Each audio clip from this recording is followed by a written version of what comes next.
Hey there. Evening, evening. This is quite the way for me to start the night, cause I went to bed just now as soon as I got home. Uh, those of you who would know, I have a tendency to watch Valorant, as in not Valorant streamers, but Valorant competition. So I was watching VCT just now, and then I got sleepy. I went to bed. Then I woke up, and it was nice to see an Asian team win, but I'm in a grouchy state because I was thinking of streaming today so that I can do like a big chatting stream. Both chatting and then at the same time probably will chat to the point that Jessica Alter arrives.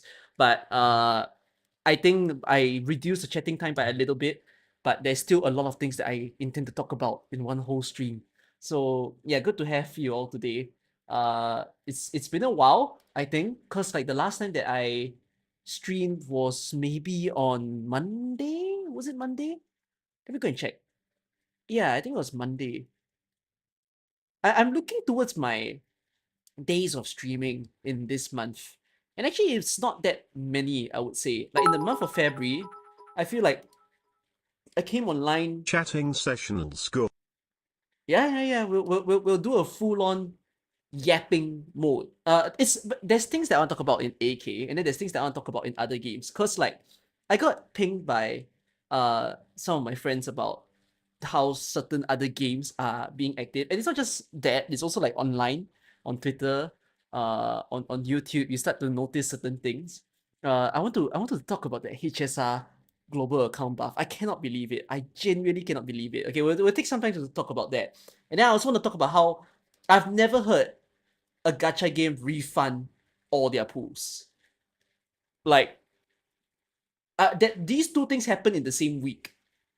The leak of like a crazy new unit in HSR, and then afterwards another one about a gacha game that refunded every of their players, which was so dumb.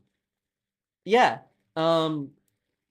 So we'll talk about all these things, and then we'll chat about certain things that's AK related. But yes, how are you guys doing? It's been a while since that last stream. So for myself, right, I've been working, as you all know.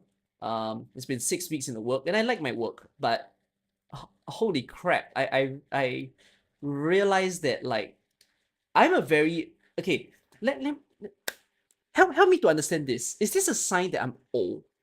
Cause like I was just telling my friend when I was going home today that I feel like I can only do at most two big things in a day. And here's the problem. The two big things that I can do in a day is like most of you here are either a student or you work, right?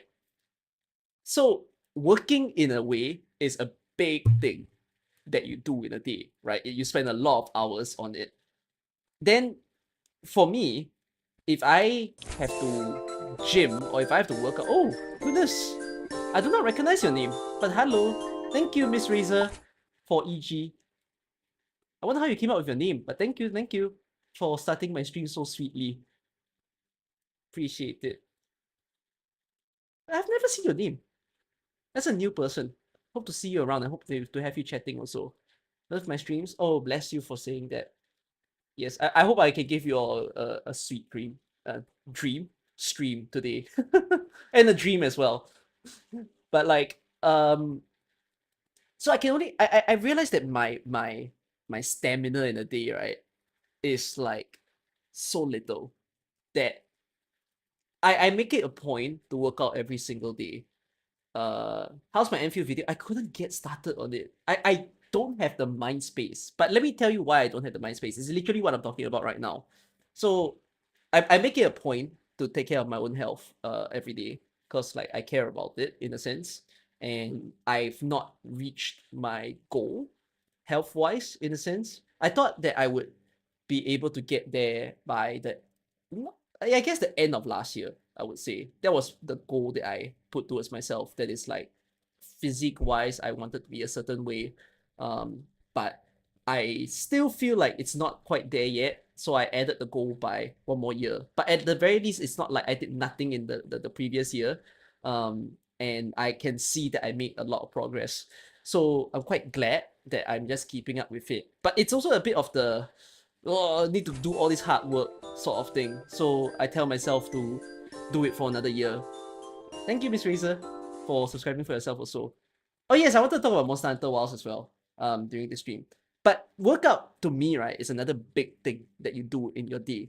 And then let's say you have friends and people who call you out to go meet for dinner, for lunch, socialize, right?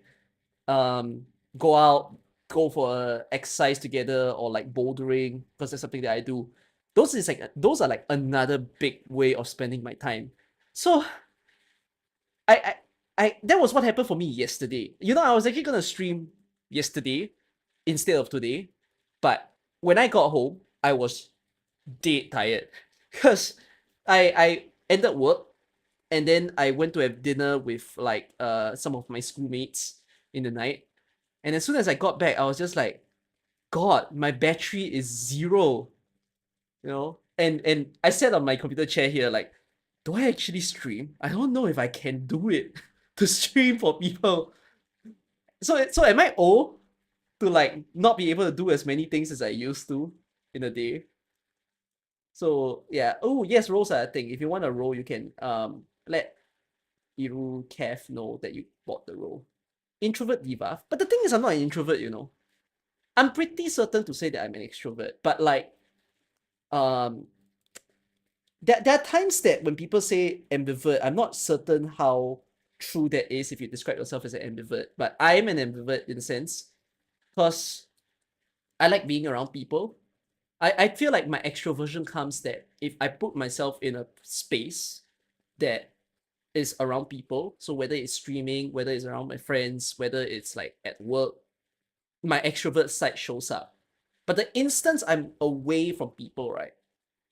Every single introvert trait pops up in me that like I don't want to talk to people, leave me alone, and shit, I'm tired type of thing. It's quite interesting that I have both extrovert and introvert sides of me in one go. But the trigger is the instant I'm not with people, I'm like an introvert. The instant I'm with people, I'm an extrovert. And it's a swing, I think, where like I really really come off as an extrovert around people, and I come off as an introvert when I'm like chilling. So yeah, oh wells. Even so, yeah, this resulted in me not being able to like make videos as I wish, and streaming as well. Because I really haven't been streaming all that much this month, right? I started my work in the middle of January, and then at that time I was like thinking to myself, how am I gonna adapt, to doing all these video stuff. And there was the time when Enfield was around as well. Like Enfield started at the point where I was gonna begin my work.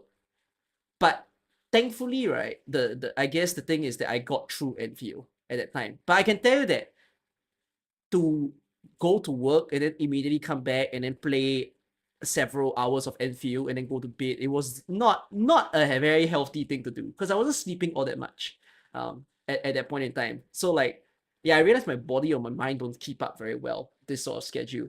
The good thing is that the way that I work, because do I eat enough daily? I eat a lot daily. As in, if I'm someone who cares about working out, you would imagine that I care about what food I eat every day.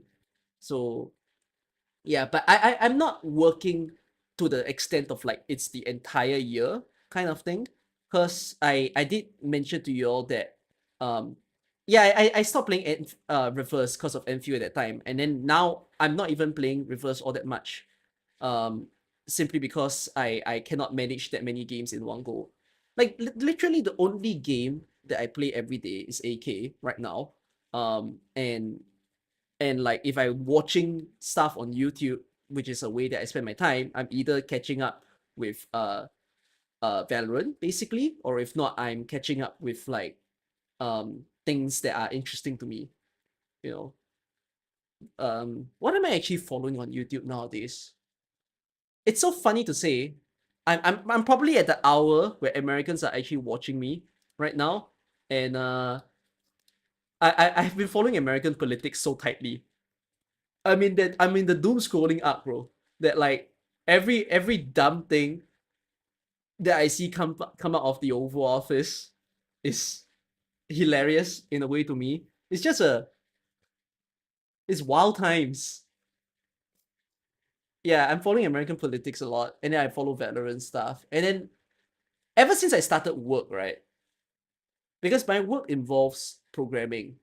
So there are times that, especially in the early part of my work, there were things that I needed to know what to do, and I had to watch coding videos because there were certain concepts that I couldn't find easily from like just asking ChatGPT or searching online. So I needed like to watch someone explain to me how a certain module and stuff work. And then after that, I realized my YouTube recommendations started switching and changing, and it went into this arc of showing up with a lot of coding news videos, the latest technology and everything. And you know, it's those typical like, YouTube is flooding me with informational, educational stuff. This must be good for my brain. And I'm still in the standpoint that it should still be good for me because I receive interesting things that I think about every day. So yeah, that's kind of like how I spend my time nowadays. So it's not as easy for me to be like online. And I think this week was the worst case of like I can tell that I'm not easily getting used to this simply because typically I sleep at 2 a.m. and then I wake up at like 7 to 8 a.m. So 6 hours of sleep. But I think nowadays 6 hours of sleep don't feel sufficient. I think it's just I'm like a little bit off from the ideal amount of sleep that my body wants. So it turns out that I'm always very tired, you know. Oh yes. Here's a funny enough story. I hate to say this. I'm very certain, okay? I'm 100% sure. Going into a work and going to office every day has changed something about me. I'm fucking caffeine addicted. I'm so sure right now. I think I'm caffeine addicted. And that's bad. Because like I think that explains why I crash in the day. Sorry, in the night. Because you drink coffee, right, in the morning. I have a feeling coffee is almost like a battery that you do that and then afterwards you last till evening time, and by the time the night hits, your body I think crashes with you. You know? So I have like since the first week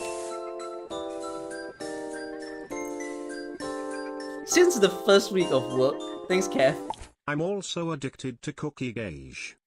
Since the first week of work, I okay, to be fair, I'm surrounded by a lot of coffee places at my workplace. Like right below my workplace is a coffee store. Literally the next road down is another coffee store, and then everywhere around me is coffee. So you almost think of it as like, ooh, first week of work, what do? Go and try a coffee store. Later on, I started to realize, wait, I think I get it now. Like here's the thing. I lived 24 years of my life saying coffee does nothing to me. I drink out of coffee cans. I drink out of like frappuccinos back then. Or like very, very rarely I'll just buy coffee, you know. And these coffee that I have, I think there's okay, it's a little bit my fault in a sense that I don't think I've drank good coffee. So what I mean is I feel like I drink coffee from like store-bought places. So a supermarket, and then maybe like uh if you think like fast food restaurants, if they have breakfast menu and for whatever reason I think I want to drink a coffee, I'd buy that. But that's not good coffee, you know. And that is like um can someone abide by his timeout? I'm so sorry. when I'm making coffee myself, I never put the time into it. Oh yeah, I don't drink out of like coffee packets as well. So the difference is that the coffee that is around my workplace, these are like specialized coffee places.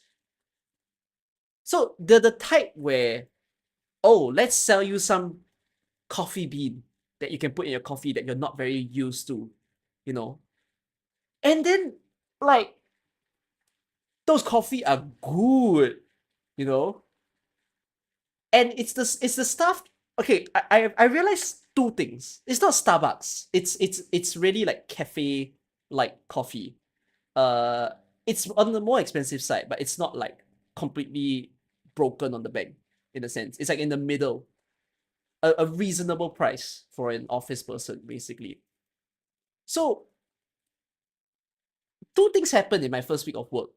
The first one was there is a store that is near to me, and this particular store sells basically specialized coffee bean. So like that changed my mind on wait, coffee can taste good.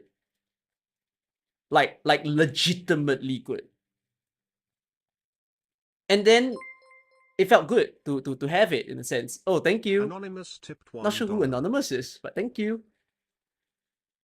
The second one, okay, this story, right, is one of those. Okay, wait. What I'm about to tell you is like Malaysian checkpoint gone wrong level of story. Okay, it's a smaller size version, but I'm just bracing you as long as you've heard the checkpoint story I once told you guys on stream. So the coffee store below my place, I was so sleepy when I entered work that I was thinking to myself, what do I do? How do I make myself awake? Okay. And you need to understand, I am no coffee expert. So I went to that store and I spoke to the guy and I was like, mate, what's like your strongest coffee? You know? And here's the thing, I don't understand coffee. So I just asked him, what's your strongest coffee? And then he said, oh, are you new here or something? And I said, yeah, I'm new here. I've never been to your store. And he said, okay, I could make you like a dirty latte. So a dirty latte is uh it's it's like regular latte, it's milk, but instead of the typical latte where they have a shot of like uh espresso in a sense. I think it is espresso. But yeah, it's instead of one shot, basically, they typically do two shots into the dirty latte. So it still tastes like a latte, except it's stronger, in a sense. But here's the thing. The guy understood that I said that I'm very sleepy. And so he then asked me, hey bro, do you wanna like do like 4 shots? Here's the thing, I know nothing about coffee. And I was just like, oh, is that gonna help me? And I was like, yeah, I mean, if you can do it. Then I was just like, oh, sure, let's do 4. And he did make 4 shots into the latte. So I bought that cup and I brought it up to my desk and I drank it. Yeah, it's the same cost. It's the same cost. He didn't made it more expensive. And I drank it, and then imagine like this is legitimately Caffeinated's cat name. Okay, like I'm living his name. The moment I took my first sip, I felt like, you know those videos where you see cats open their eyes super wide, like, oh, like the world expands type of shit. And I'm like, holy fuck, this fucking hits me. No. So I didn't drink the whole coffee in one go. I just took a sip. And then I realized, wait, this is strong. this is legitimately strong. So I decided to drink it very slowly. Okay? Just take small sips in one go. I'm literally like a non-coffee drinker discovering coffee in one day, in one sitting. Was I awake for the day? Fuck yeah, I was awake for the whole day. But then that's bad because like you see that started to change me from that day. So the thing is, I didn't finish the coffee cup, but I drank 3/4 of it, and I drank it throughout the day. Like I just took sips as the day passed. So the next day, or is it the day itself? It's one of the two. Okay, either the day itself or the next day. I told my boss, or if not my supervisor, in a sense, about the story that I got this coffee. Then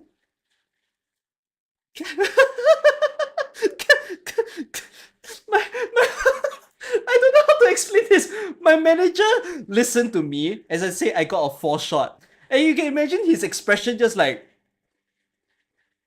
I think that's not normal.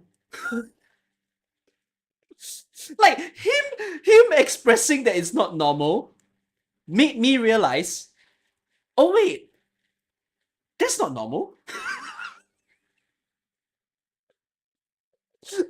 Like I didn't know that. Then he then told me, you know, the daily tolerance that you should actually have in a day is like a maximum of 2 shots. And I'm like, oh.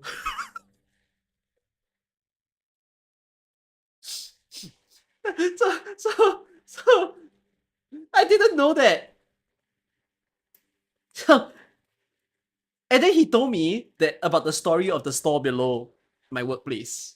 That the store was ran by ex-prisoners. So their background was that they were previously druggies. And then I'm just like, oh.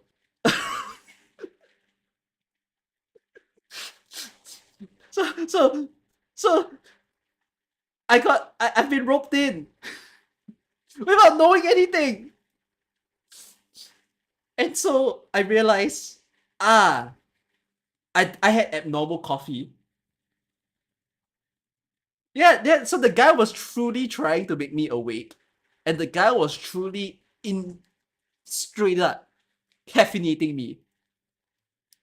How am I today? No. You need to understand this. This story starts from the first week of my work, of my job, when I was so sleepy. After all the NFU streams, going deep into the night, I have very little sleep. I go to work with the very little sleep. That's me, you know. So it has hit the point that fucked up my system so bad. I nearly every day drink coffee ever since that day. And I feel like shit that I started on that. No, I visit that guy less. I did visit him today though. Yeah, I started this morning. And I started this morning. I went there. I asked him give me a, what did I order? It was a, no, I just ordered white coffee. And then he remembers me. So he's like, "Oh, 2 shots today, bro." I was like, "Sure." Then he said, "Do you need an extra?" I'm like, "No."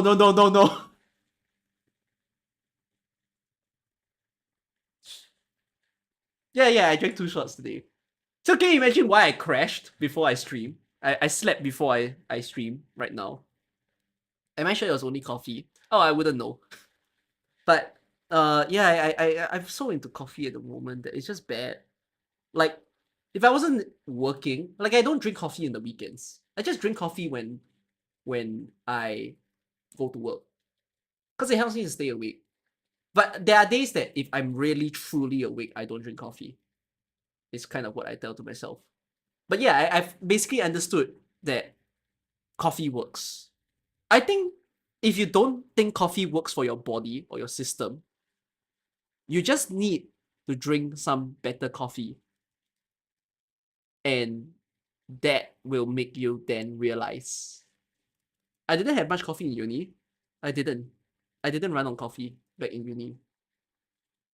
I think, okay, the fortunate thing about my university, despite me being very tired, like I sometimes surface to you guys that um uni tires me out with the amount of projects and assignments I have, right? But I think the fortunate thing compared to other Singaporean universities, so in Singapore there's three. I need to find my. Oh wait, no, I'm not telling you to get addicted to coffee by finding an ex-convict. But if you want to prove yourself that coffees work, maybe you do need to do that. Okay, that could be the idea. So um back like my university, which I'm okay to declare, I'm from Singapore Management University. In Singapore, there's three major universities. There's a fourth that is always in this fluttery state that people don't know if they want to declare it's a major university or not. But the three major ones are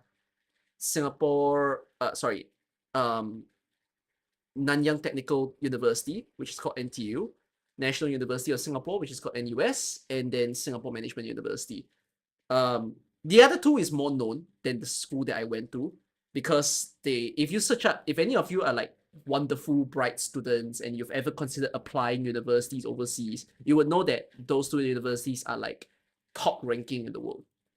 I could have gone there, but I told myself I don't want to. So the reason, actually, even before I started streaming back then, I was just kind of telling myself that if I went to the other two universities, I feel like I wouldn't have a life. Wait, some of you here in this chat are probably Singaporean, and some of you might be from those universities. And I don't know if you agree with me. I feel like NUS students and NTU students have a higher chance of not having a life. And what I mean by that is that the classes that you have are like. So the thing is, those university, and actually some of you do that in your own like home country, whether it's like Indonesia, Malaysia, you can have classes from morning till evening or like late evening, and it's straight up. Yeah, and then it's not just like a few days, it could be even the whole 5 days you're attending classes all the time.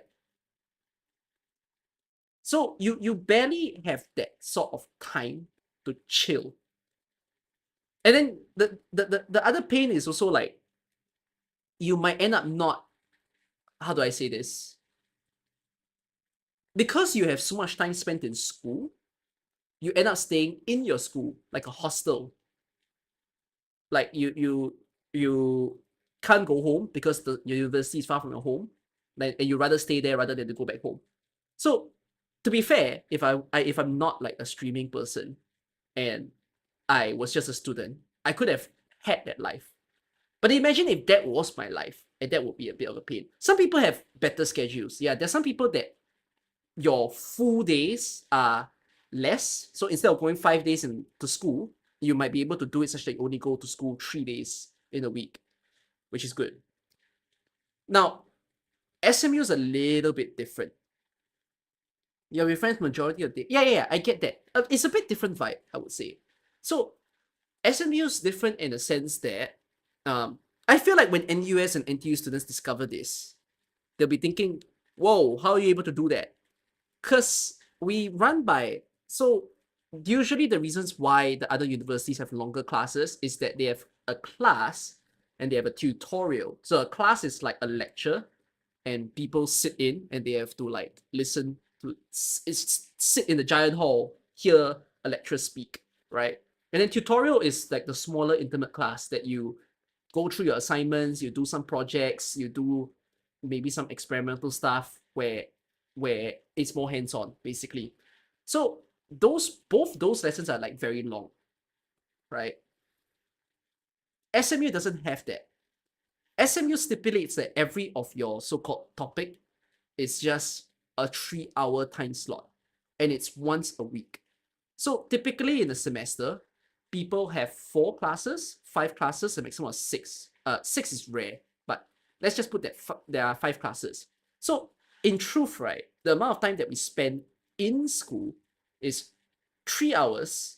Okay, more like 3 hours 30 minutes, but let's just put it as 3 hours. 3 hours times 5. So we only spend 15 hours in school every semester, which makes it sound very chill if you think about it. Like 15 hours in school. So that's like, it hit the point where I have semesters that I only go to school twice a week back then. But the part that I couldn't exactly keep up with as a student while I'm there is that the 3 hour 30-minute time slots are just what you see on your timetable. But the work that you take out of the class, like the projects, the assignments, all those things is decided by yourself. So you need to go and allocate the time to study. You need to go and take the time to do the project. And there isn't, it's not a truthful allocation in a sense. Like the reason why, as much as I feel like I'm in a better place than NTU and NUS because there's so-called more free time, is that that free time becomes a blur for me. So it's this blur where, because every projects, okay, the annoying thing about projects where I am is it's always team-based. So if you need to schedule team calls and whatnot, right? It's not easy to catch everyone at the same time. So you always need to find the common timing. And then there comes the issue where, because we're all university students and university students are inefficient as hell, the way calls can happen can be like, oh guys, let's do a quick short call, 30 minutes. And you end up sitting in a call that people discuss shit for like 2 hours and 3 hours when we're passing around problems that 3 other people out of the 6 don't have to listen to, right? And then afterwards, when it gets to the point that they have to listen to, then another 2 people technically don't need to care about this part. And it's also almost like you're wasting everyone's time type of thing. And you then have these calls that are late at night, that are at 9 p.m., 10 p.m. Sometimes it's in the middle of the day. So it's a bit helter-skelter of like these time schedules. Like, I think back then, I still appreciate that I had my own university, but it really wasn't easy to juggle. Although to be fair, I think it just wasn't easy to juggle because of my hobby of streaming and making videos. To explain as to why I'm not as active around over here. I thought that it would be better though when like I get to work, which when I started streaming, I was already working as an intern in my company, another company. And at that time, it was quite easy to compartmentalize that, like, all I do is go to work, and then afterwards, when my work ends, I will stream, I'll make some videos, and then the day restarts, right? This life cycle I had when I first started streaming was the downfall of my health. So I started streaming in 2021 or 2022. No. I started streaming in 2020. But I was properly put it that 2021 is like the really like, ooh, I'm very into it type of thing. Because correct, my sleep schedule got wrecked. That is one of it. And then because I go to work and then I stream, that was all I did, back then. I never worked out. I never gave myself a life, like a social life. You all need to know that while it was cool to have me so active back then in the first year of AK or the second year, that was not a good time because I remember I told you guys a story of why I started working out, and from then that was a transition where my eating habits were worse. I will order takeout, and then I eat a lot more back then in terms of like portion sizes, and I just stayed still on my chair it was even worse because my first internship was not physical. As in, I don't have to go to a place. It was work from home, and it was also because it was COVID. Like we were still in that COVID. Oh, everyone can work from home phase. So imagine being so inactive back then that like I got used to it basically. At that time, but after a while, I think as responsibilities changed, like university came to step in. So you have the classes to manage, you have the projects to manage, and one of you mentioned about the clubs. Because I am in a club, or like they call it co-curricular activity (CCA) over here, and even that takes time as well. It was just not very easy to allocate. Like I think that's something that I desire so badly.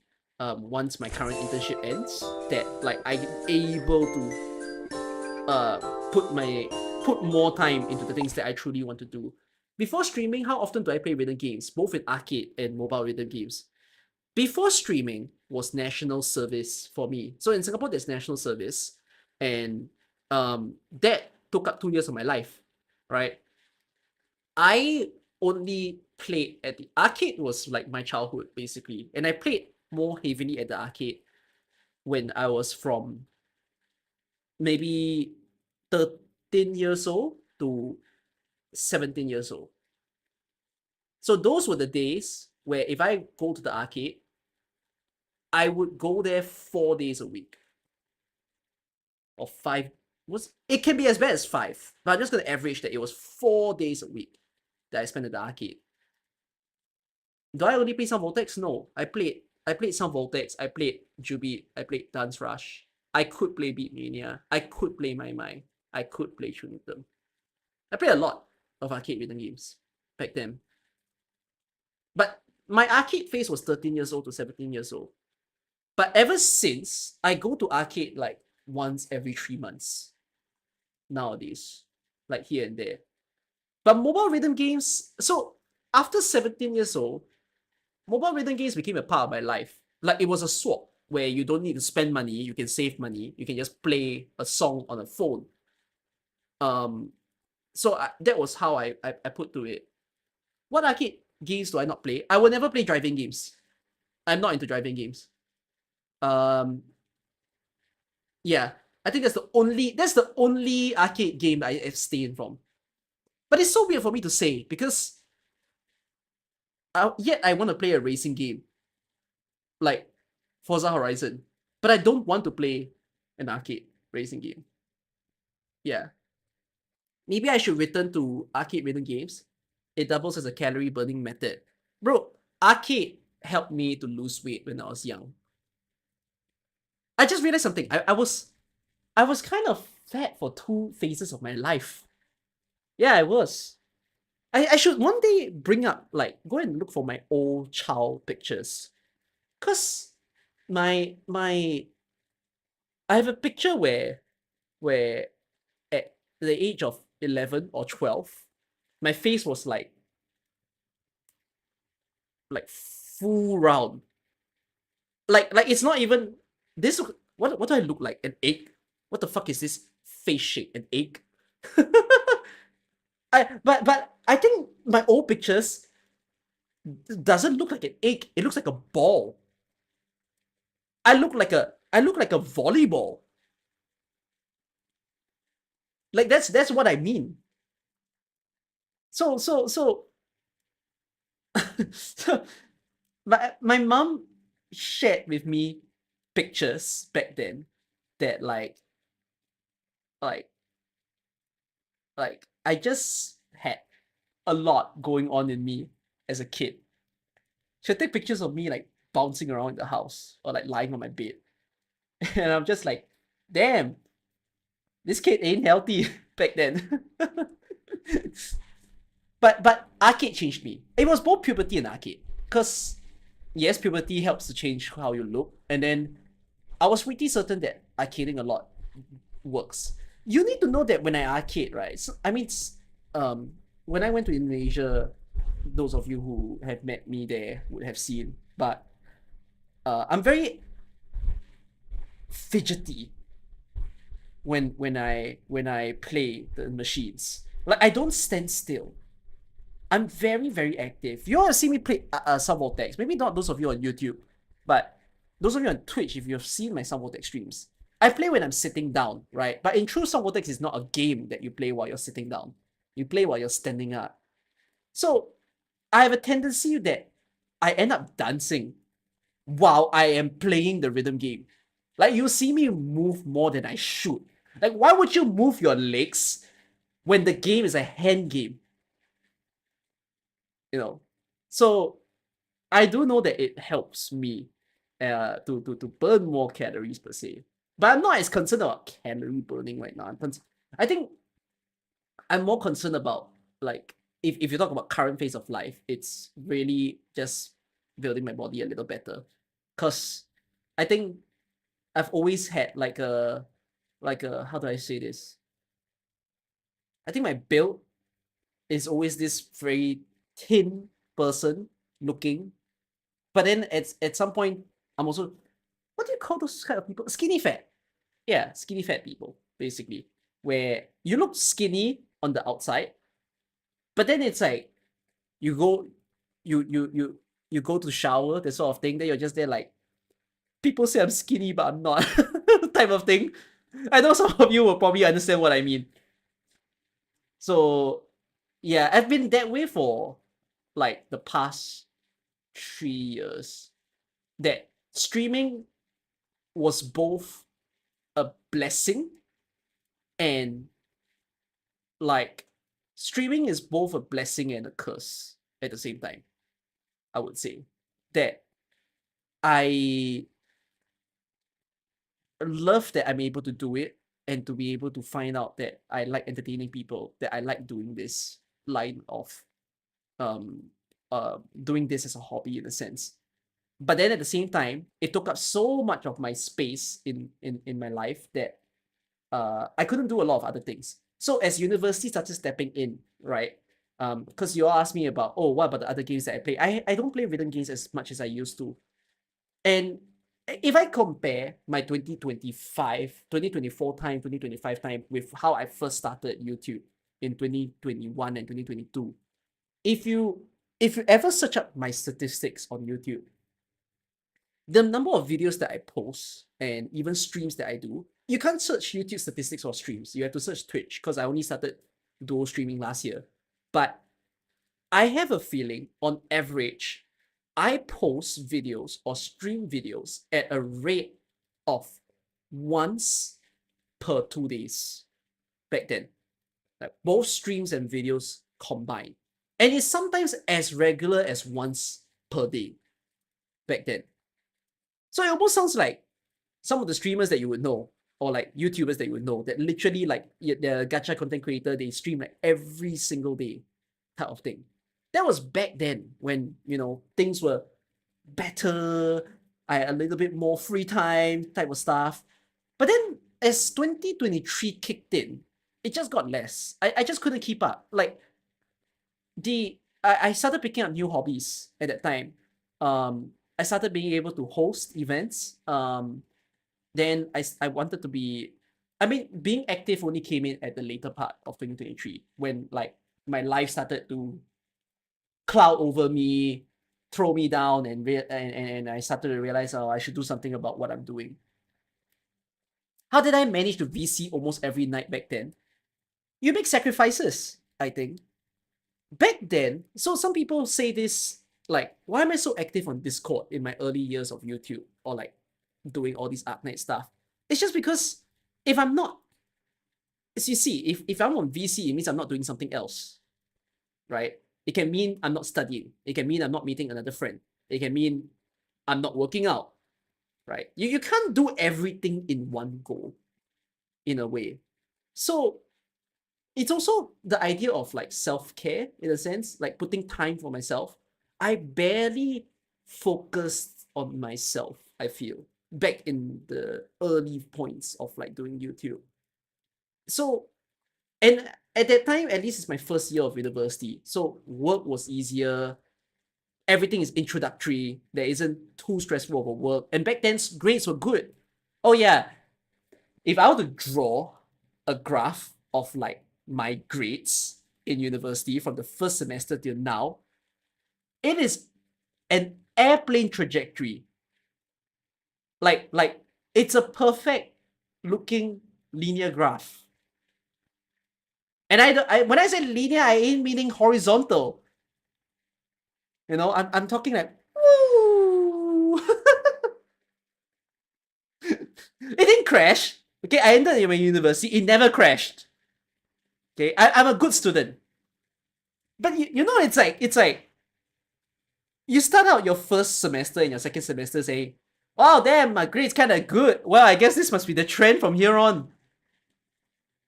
And then, boom, like semester by semester, you start to realize, "Oh shit, oh, it's not the trend apparently." So like I think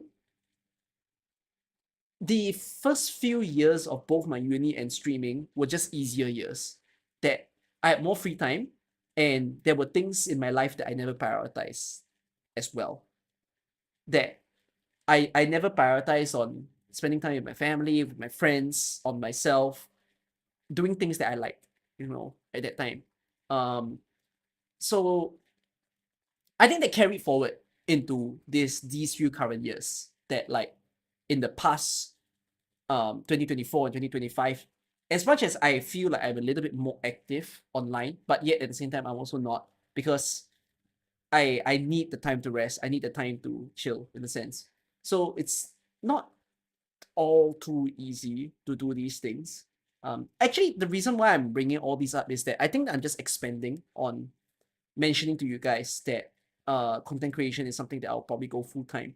It's a fucking scary decision. Okay, I'm just gonna put that up forth. That like I am mortified by choosing to do this. But I told myself, recently I had a friend who posted on his Instagram like this sort of chart. I don't know what book he read, but it was like an opportunity chart where it's like, if you see an opportunity coming down in your life, what would you do? And then afterwards, it was like a flow chart. Like, if it's this, yes, continue. If it's no, then don't do it. But I remember one point where it said, if it feels if this was 2 times more fulfilling, but half as, but it pays you half, would you still do it? Wait, no. If it takes 2 times the effort, but yet it is half as rewarding, would you still do it? That was what it was called. And like, I kind of thought back to my own content creation stuff as well, where it's, in truth, content creation compared to a lot of other things that I could be doing in my life, I have so many pathways in my life that I genuinely think in the short term, I could earn so much more cash. But that's in the short term, in a sense, that like, it's basically earning your typical citizen's work pay amount type of thing. Content creation do not reach that amount. Okay, in whatever world and things that you've watched on YouTube, where you hear like, ooh, content creators can earn thousands of dollars, the millionaires type of thing. You're talking like the literal 0.1% of the YouTube community, you know, and everybody else is nowhere close to it. Like I'm earning small money that's not good enough over on this space.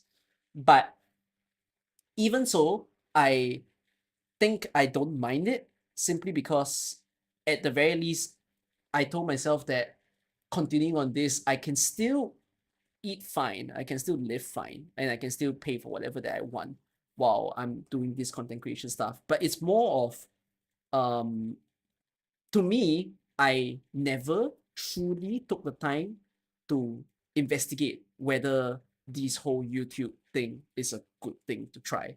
It was something I wish I did, like in my earliest years of uni, in a sense, that if I could have more time to post even bigger stuff, it would have been great. Back then, even though I posted like once a day, right? For every video that I post, honestly, I feel like there was a lot of thinking time that goes into it. Like an 8-minute video that you watch of mine, like an operator showcase, Arpedia, bro,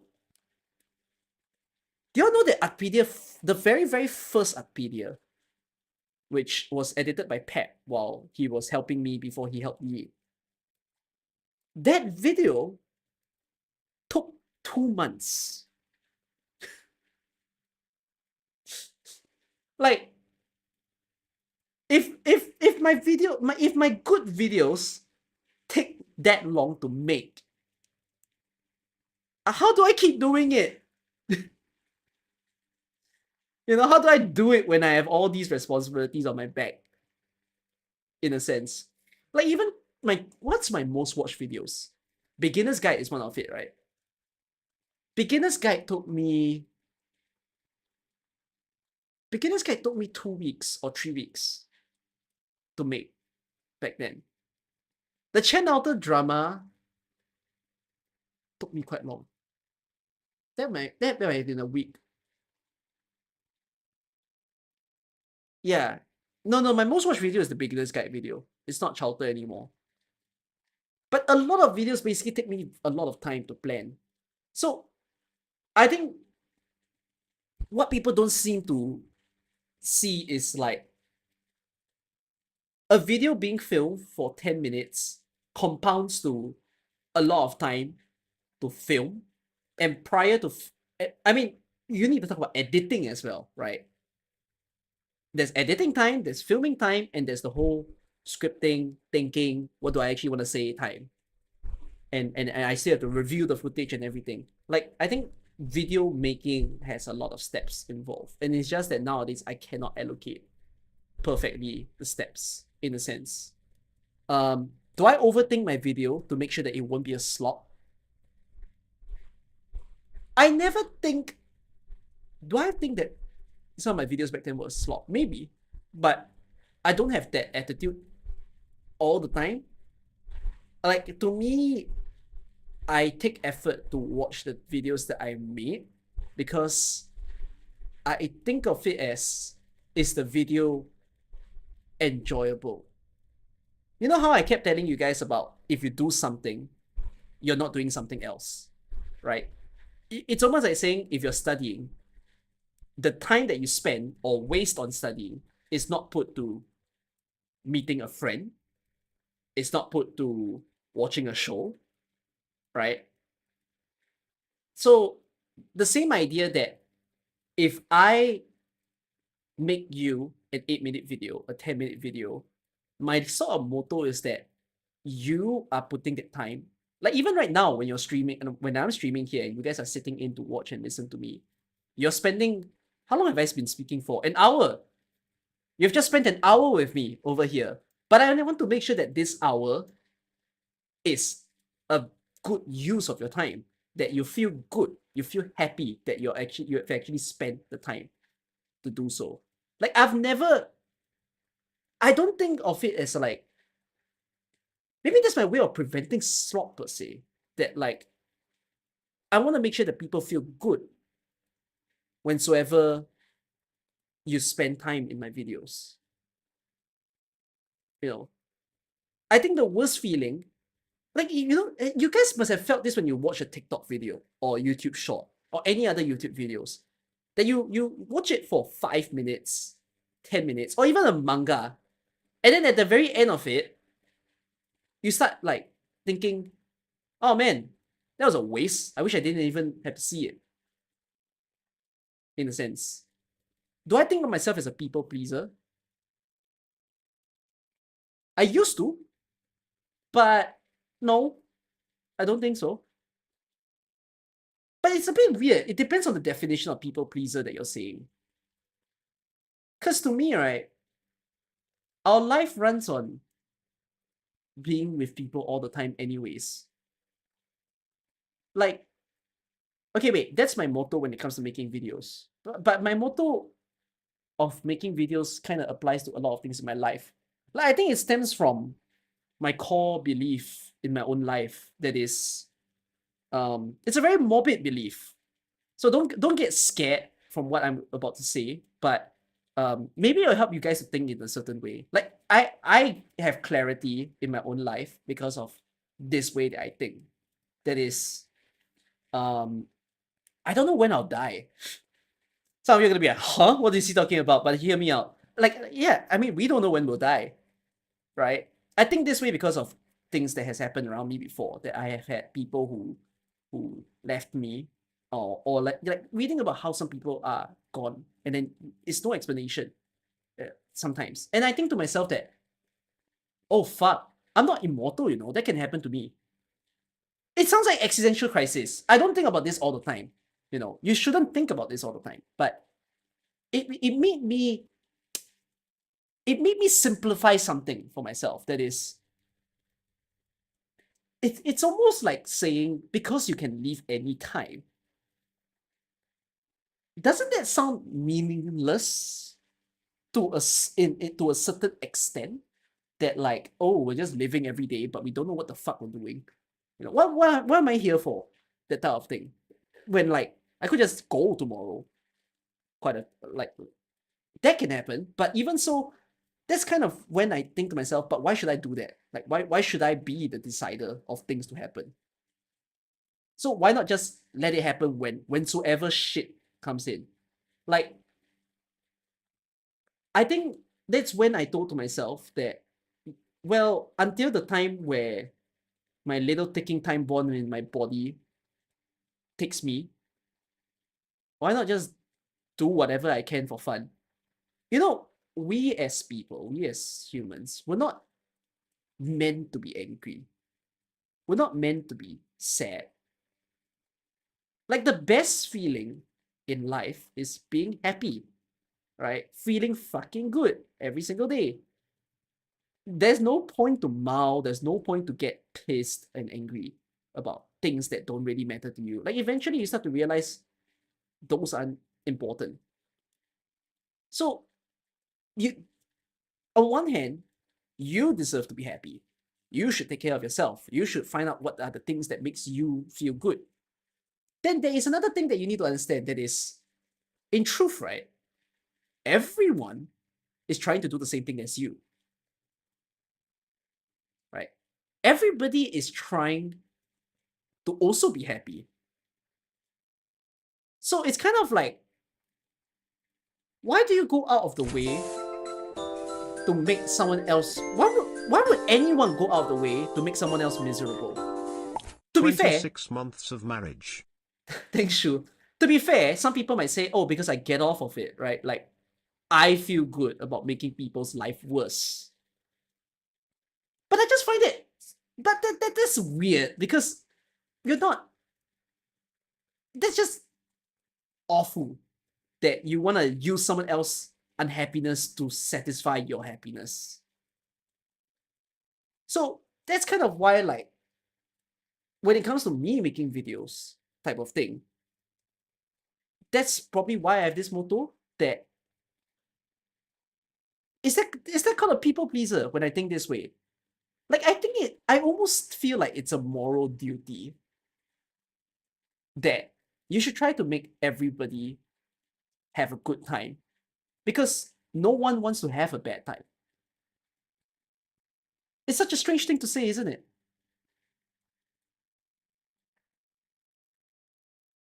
I'm a good person, that's why I find this weird. Yeah, yeah, yeah. As in, yeah, I find people with awful minds very weird in a way. Like if I mean corrupt politicians, for instance, or like people who are bullies. I just don't quite get it. I feel like it takes time for them to realize what they're doing really amounts to nothing. You know? So yeah. It definitely took me quite some time to reconcile this as well. Because you need to understand that if you don't try to understand this, you can easily fall into these problematics of people. Yeah. The social media age is definitely proliferating. That's how many non-religious people go about their lives. Yeah, I'm not religious myself. Oh, I'm gonna hurt some of you who are religious, and I hope you all can respect that I'm non-religious because I have a story of why I'm not religious. Um, I used to be with someone like my ex. She was religious herself, and at that point in time, she tried to convert me, in a sense. So she's a Christian, and the Christians want to date Christians, right? So in a way, with my liking towards her, I would have considered whether I would change myself as well. And then I will not give you the story of like why we broke up and whatnot. But when the breakup happened, and at that time I was still contesting whether or not I want to be religious, right? I just kind of like asked God himself of like,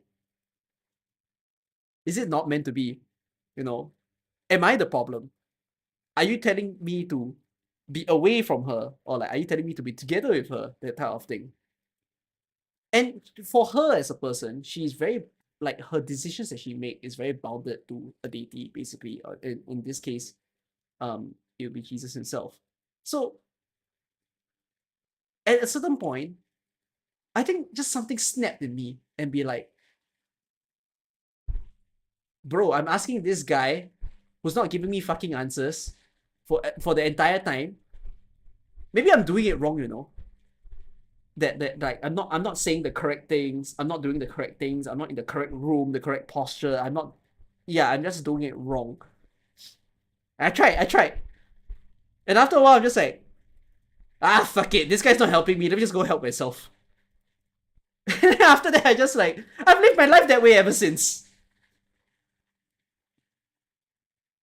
Like, like after some time, if I don't get answers, who's gonna give me an answer then? But yeah, it is a sensitive topic. Yes, I know. But don't worry, as in, I'm not against religion. I think religion is good.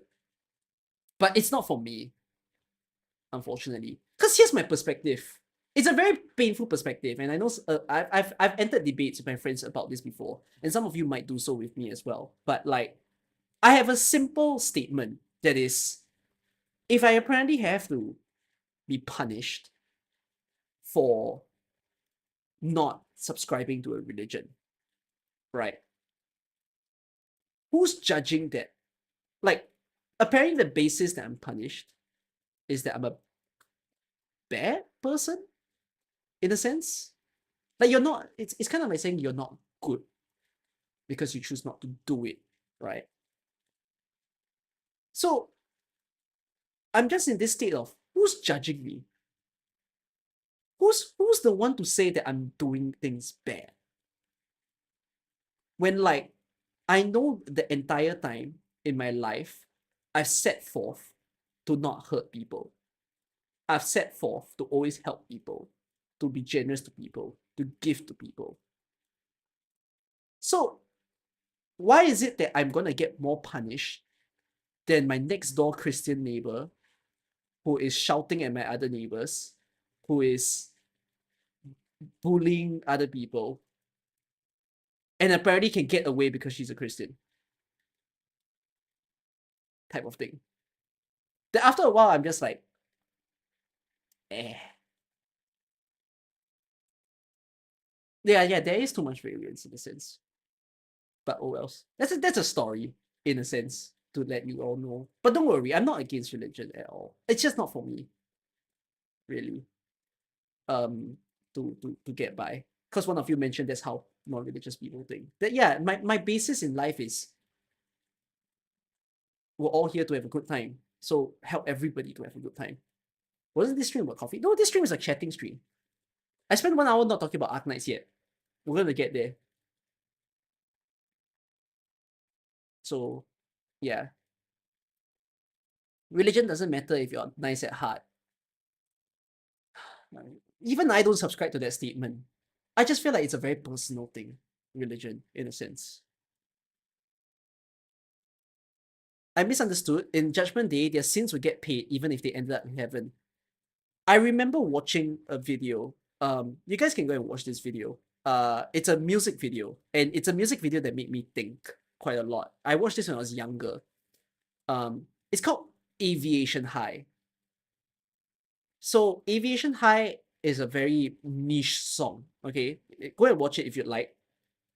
It's a song about a family that it's a very Christian family, but it breaks down that all of them are basically having a vice from the kids to the dad to the mom, like every one of them is have something not great going on in them. But the video kind of ended with them covering it up, which just makes me think you can't keep getting away with the excuse, can you? You can't just say, because I will be cleansed at the end of my life, I can keep making mistakes all I want.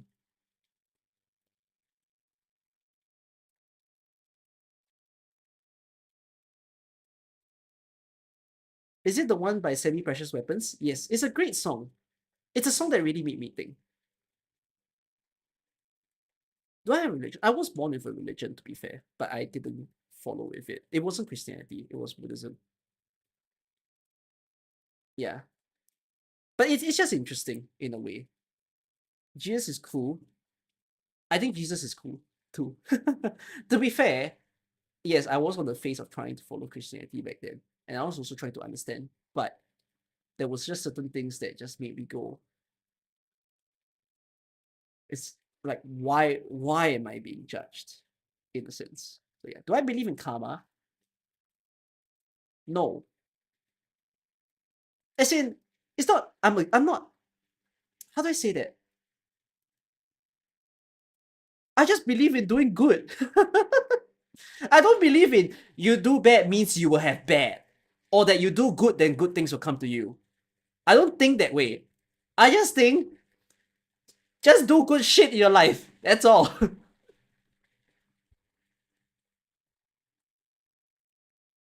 Yeah, I believe in values. How about that?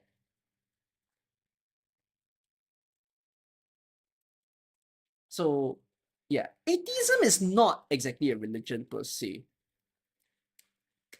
I would even say atheism is the worst because it means you're not following anything. So, are you good enough to have influences and a mindset that can take you well in life in a way, you know? But at the same time, maybe the reason why I respect religion is religion gives you values. Religion makes you think in a certain way. But it's almost like you do that if you don't have control over how you think. It's the same thing that I tell to some people. I also have the belief that if you know what you want to do in your life, like you're very, very certain what you want to do in your life, don't go to university. It's such a dangerous thing for me to say. But like, I have the belief that rather than to waste your time 4 years in a place trying to figure out what you want to do and to learn things that don't amount to anything, I'd rather you get out of work. You get out there, do the thing that you want. Get those 4 years head start of getting closer to what you want to do, rather than to be in a place that don't even have importance. But if you don't know what you want to do, then go to university. Fucking go to university. Don't waste 4 years sitting there not knowing what to do. It's a very strange thing to say, right? I think it's also the same way that I say, if you don't know what you're doing in your life, I wouldn't even be against to tell people, if you have religions that you're interested in, go and read up on it. Because they do teach you good things, I feel. It doesn't, I'm not saying that you have to subscribe to it. The result of you subscribing to it comes out after you think about it. So, yeah. Don't go to JC if you already know what to work. Just take a diploma and then a uni course related. Oh, yeah. It is true. I also agree that if you know what you want to do, the point. But I will also say this. I feel like most of us truthfully do not understand what we want to do until we're 18. As in, we don't have a capacity or a mind to truly know what we want. Like, I mean, this is my way of thinking that education sucks. Because we all keep learning by the book. We all keep studying. Wait, let's go one more off-topic gacha game. And then let me bring you back to some gacha game stuff that I want to talk about in today's stream. Will I be playing any AK today? I'll probably end the stream playing the Jessica Street event because it's coming out in 20 minutes. But I actually have a lot I want to talk about. Although we went on the banter, okay? Wait. You know, I mentioned that I've been following American news, right? And I find it so crazy that America did something to their Department of Education. And they were saying how they want to change the syllabus and how they want to bring in, what do they call it? Is it civil education? It's like this kind of national level education. Like they want to Americanize education. You know, teach people better about the American culture they should have. And here's the thing that I just find it a little wild. That is, I'm a Singaporean and I have experienced my education. But to think that the things that I learn is not the same as the things that the people across the world from me are learning. And to think that what I'm learning is not the same as what Europeans are learning. Or it's not the same as what Chinese are learning. It's not the same as what Koreans are learning. Like,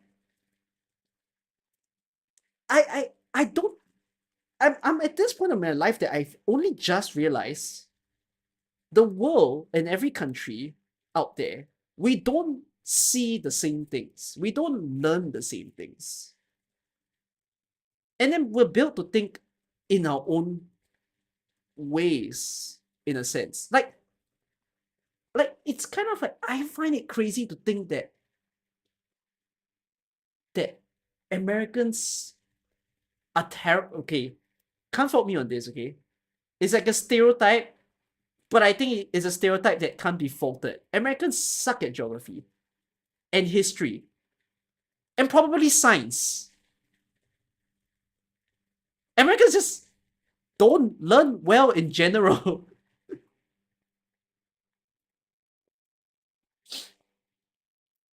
So, and I just find it weird that, like, I'm learning okay, how are you not learning okay, type of thing. So, like, what was I trying to get to when I was saying this? Oh yeah, like it's just, oh fuck, I forgot the point that I was trying to make. It started out from what one of you said, but it's just a very strange phenomenon that this is happening. Um, and like, to me, oh yes, this is about the idea of going to school. Right. When I see that there's these different education systems in the world, I sometimes just get back into the idea of, if only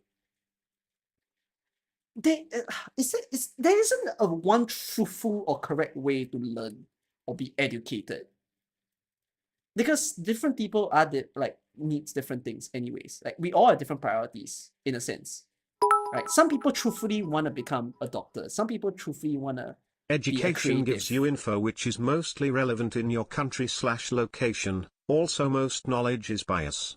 Correct. So it's almost like, imagine you want to be an artist, but your country doesn't have art school, right? Or even if your country has art school, the art school is trash.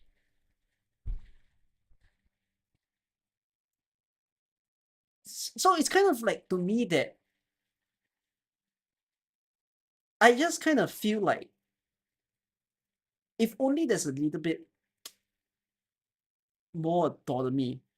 It's not easy, the advice of should you go to school or not. I think of it as more like, as far as you can, take control of what you want to do later, and then find out exactly how to get there. Education is a lie. We should all start working at the ripe age of 7. Education is a lie. We should all start working at the age of 7. And then there comes the issue of, okay, I remember my final point now. That is, as kids, right? because we don't know what we want to do in truth. It's like, I just wish children have better way to explore where they want to be, in a way. So yeah, in today's society, if you don't intend to be self-employed, you have to get a degree to do white-collar jobs. Yeah, it is true. In a way. And like, I don't know, the world system is pain. I kind of have this weird, as much as I was talking about how, oh, my life motto is to do good as well. I have a life dream as well. A life dream that is not related to me. It's more like the state of the world. That is, I just wish that people in general have just generally better access to the things that they want to do or things that they want to be, and can get there much simpler, you know. But I am no saint. I can't help everybody in the world, and that's kind of why I centralize that.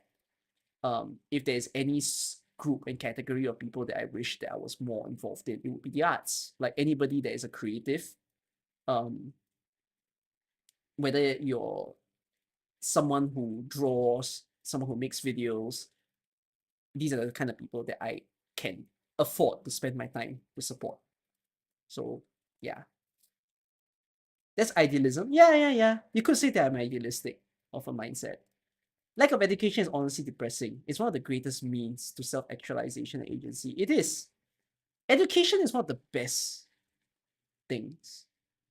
But I also think it's done so wrong. And it's also done wrong just because education is politicized, I think, in pretty much every country. So like, if only. Yeah. Okay, anyways. What the fuck is a cubic feet? Oh my god, I'm thankful I don't have that as a math question. What a misery. Alright. Anyways. 1 hour of derailment and chatting. What a ride you sat through. Alright, ready to hear about some topics of gacha games. Okay, wait, one of you mentioned Monster Hunter Wilds just now. Why am I not playing Monster Hunter Wilds? Yeah, it's released today. But if I start it now, how the fuck am I supposed to stream AK? I barely had the time to stream AK and you want me to play Monster Hunter WoW. Oh, how much is it? I didn't see. What's the cost of Monster Hunter WoW? Can I give away 3 more monthly? Lapdumb. Oh my god, 99 SGD? Oh shit, that is pricey. Can you do another what now? Monthly giveaway? You can now or later? Not sure what you mean. 100 USD. Oh wait, there's actually bad optimization for WoWs. What's this? What's the story? Oh, it's even on the Steam front page. Oh my god, it's mixed reviews. What the fuck? Wait, what the fuck? The reviews are less than 50%. What went wrong? I've known nothing.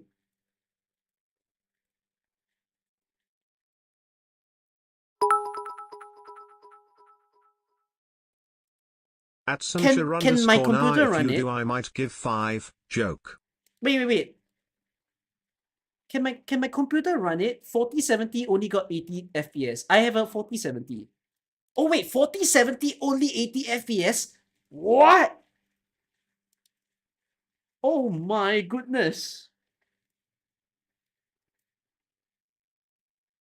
Oh my god. Wait, that is abysmal. Why would they launch the game like that? Did they even test WoWs? Was there even any? No, but to be fair, Capcom is not the type of company to beta test shit, are they? Did they even? I don't even remember hearing. Were there tests for WoWs? Oh, there was 2 beta tests. Oh, that is shit. All games launched like that now. Bro, I will not be happy if Enfield launches like that.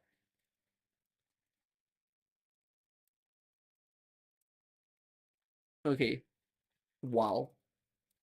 Fair enough. I shall not look into it then. Good that I don't need a reason to play Monster Hunter Wilds. Then try to change it to 5070. Oh wait, I'm not gonna change my GPU. I changed it this year. Did I change it? No, I changed it last year. I'm gonna change it for another 5 years. Can I play Tales with the Sand? What's Tales with the Sand? Oh, is that recommendation? Not today. I'm chatting today. But another day. Without good units. You can. You definitely can. It's harder though. I mean, as with every game, if you play with worse units, it's just harder. That's it. It's not impossible. In any case though, start Elden Ring. No, but I cannot start a new game now. If I start a new game now, I have 7 days a week, guys. How do I allocate my time? Not when I'm having a job, you see.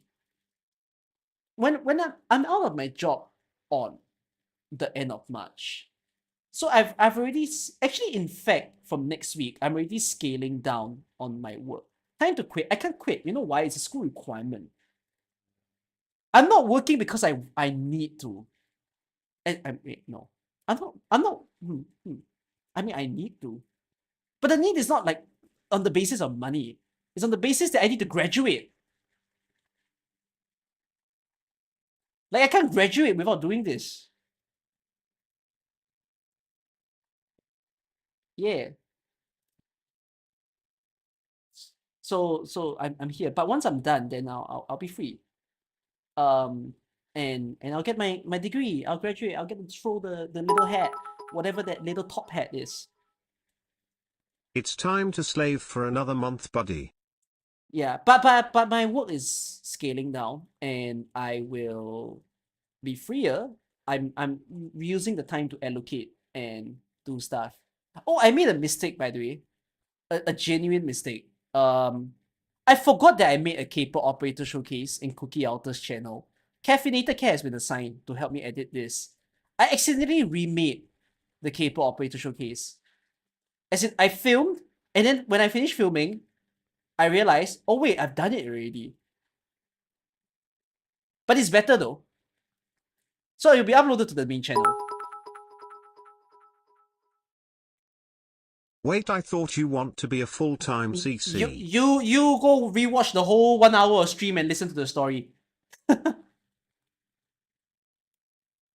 I might be remaking some of my old operator showcases anyways. Like I intend to remake Horn when the time comes. So if you guys see the Caper showcase, just understand I did a different one. But I compared it to the old one, and I think it's just a better version of the previous video that I made. So it's good. Yeah.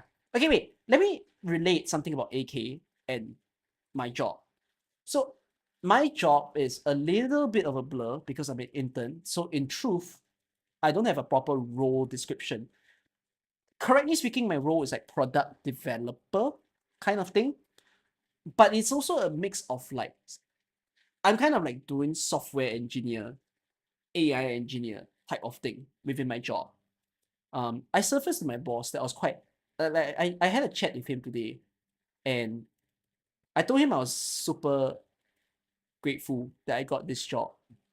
And he allowed like me and my other intern friend to uh be a little bit more exploratory. What is it exactly that I do? Let me think. How am I allowed to describe it? I might not be allowed to describe it.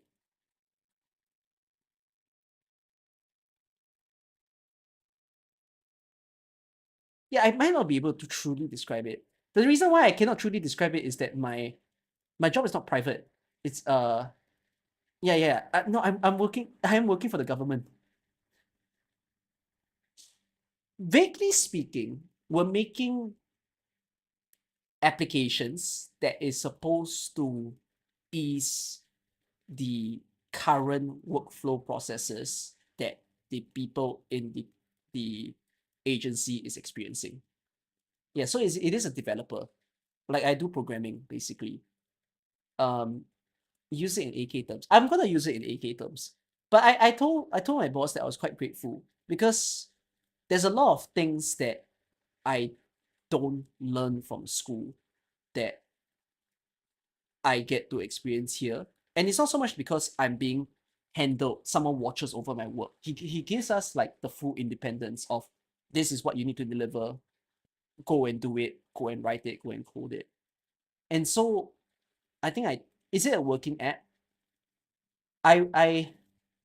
I'm quite an efficient intern myself. And I told myself that it's also to get myself a good portfolio at the Yep, gov outside jobs of this are all internship. like this. I also got one traineeship like that. So it's not one working application.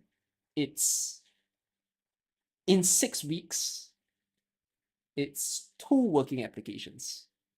Like in fact, the current state of the second application, the first one is being live deployed. It was very fast. And it was fast in the sense that like I can I help you improve your sync pass? It was fast in the sense that I think my boss was expecting me to finish this singular product by the end of my internship because my internship is 10 weeks. But little does he know, I wanted to maximize my time here because I didn't want to just get it done and over with. In truth, I also wish that I did good. So what he thought would be done, okay, it's not really 10 weeks. He thought it would be done in 6 weeks. I finished it in a week. And so he basically got minorly forced by me to give me more work. I mean, I can't delay because like, if I were to delay if I were to take my sweet time, then it'll be like I won't learn much from doing this intern. So he gave me a second piece of work, and I was very grateful because the second piece of work, right, was imagine having massive. To work to give more work. Like it was really, really massive, and I was like really pleased that I got it. It's not done yet. Okay, the good thing is that the good thing is that even though I can't share what I did, I should be able to share it with you guys after I'm done with my Kuki, internship. are you running for presidential elections at the end of the year? No, I will never be a president. As in, we are intending to delink. Me and my intern friend said that we wanted to put this on our GitHub. So we're gonna delink like the knowledge base of the government, and we are able to piece it with our own knowledge base. So I can show it off, basically. No, I'm not gonna share the API key, but yes, I can show. I can keep what I made, because the great thing is that the entire work, right, there is no one else who touched the work. It was only me and my other colleague. PLS leak the government info. I wanna know where my tax money is being spent on. In truth, right, the second product, I felt great because in essence, it's almost like as if it's what I made type of thing. You get my idea? That like it was just me and my friend. No one else touched a single line of code within it. And it felt great because I've never like self-made a thing. Little part, let me teach you how the working world works. You do the minimum amount of work so you barely scrape by. No, I agree. I have the mentality as well that if I wasn't, this is internship. So to me, I'm just doing it for portfolio's sake. If I wasn't, let's just assume that I wasn't going to content create and I was going to be a regular person who's going to go out there, take an office job. Trust me, I'll tell you what's my strategy. I will see when's my deadline, and I'll make sure I only report to you on my deadline. I will make sure to stretch out my work to get my money's worth. If I was a working person, yes, I shall do that.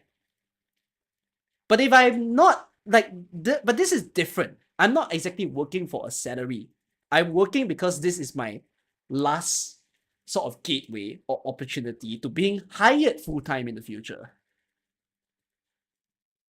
So, of course, I'm trying to do as much as I can in one go so that when I write my resume, when I write my portfolio, it looks good in a sense. Yeah, and I appreciate it because I feel very tested. Like I'm allowing myself to be tested while I'm there. So the thing is that actually being in this line of work, right, it got me to think very hard. Because if I was gonna full-time content create, I feel a bit lousy that whatever that I've picked up from school and whatever that I got to learn, like being able to code things, I won't be able to use it again. You know? So I like if I was gonna continue making videos, if I was gonna continue like streaming, where will I write stuff? Where will I build things? And then that's when I just think to myself, why don't I just infuse it into my videos in the future? Cause like, wouldn't it just be fun? I just told my friend. Okay, wait, I shared this with my editors. Then they shared with me something interesting. Let me know if you guys know about this. My job made me think so much that I'm like, what if I could code something for AK? Imagine you have a software that you run an AK stage. You input your 12-man squad. And because you input your 12-man squad, it immediately puts for you a solution to the stage. And then I was told that something called MAA exists. That in the Chinese server, someone did make that. And I was like, whoa. Someone did make like a thing where it provides you a solution based on the operators that you input.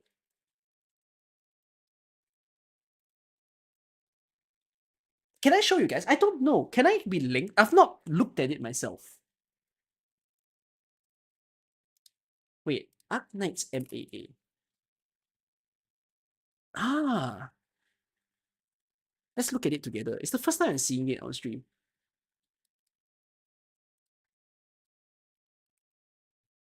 See this?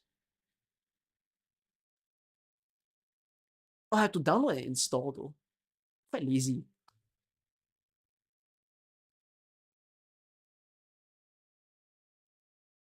How to use? Okay. User menu? Startup recruit combat.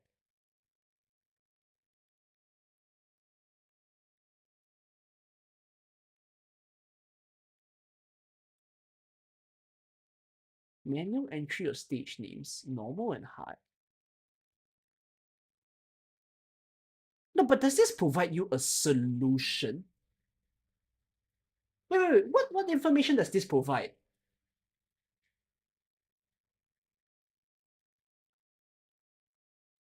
Wait. I don't think...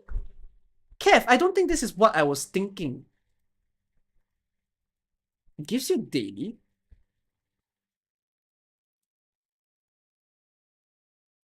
It has nothing to do with AI. What is this?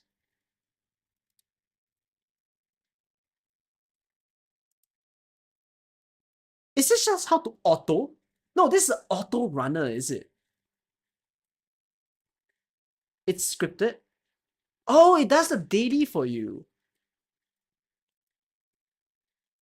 Wait, I'm not talking about an auto runner though. Wait, then I think you guys no, you all made the confusion. Let me explain the use case again. I'm saying imagine that there's a stage, right? A stage has a set number of enemies. And then you have 12 units. You can define any 12 units, and this AI can tell you where's the best place to place the units to win. No, it's not a recommended theme. It solves the stage for you. It's like ChatGPT yes. You get the idea? Like yeah, it can say that, oh, you have Mud Rock on your team, just play Smart Rock on this tile, you win. Then afterwards it realizes, no, wait, oh, you're Wizardell, but what if He you wants have, something like maybe you won't win ChatGPT. with only Wizardell, maybe you can use someone else. Then it even tells you what's the timing of the skill to use. Why would I do that? It's a fucking silly coding project. But wouldn't it be cool?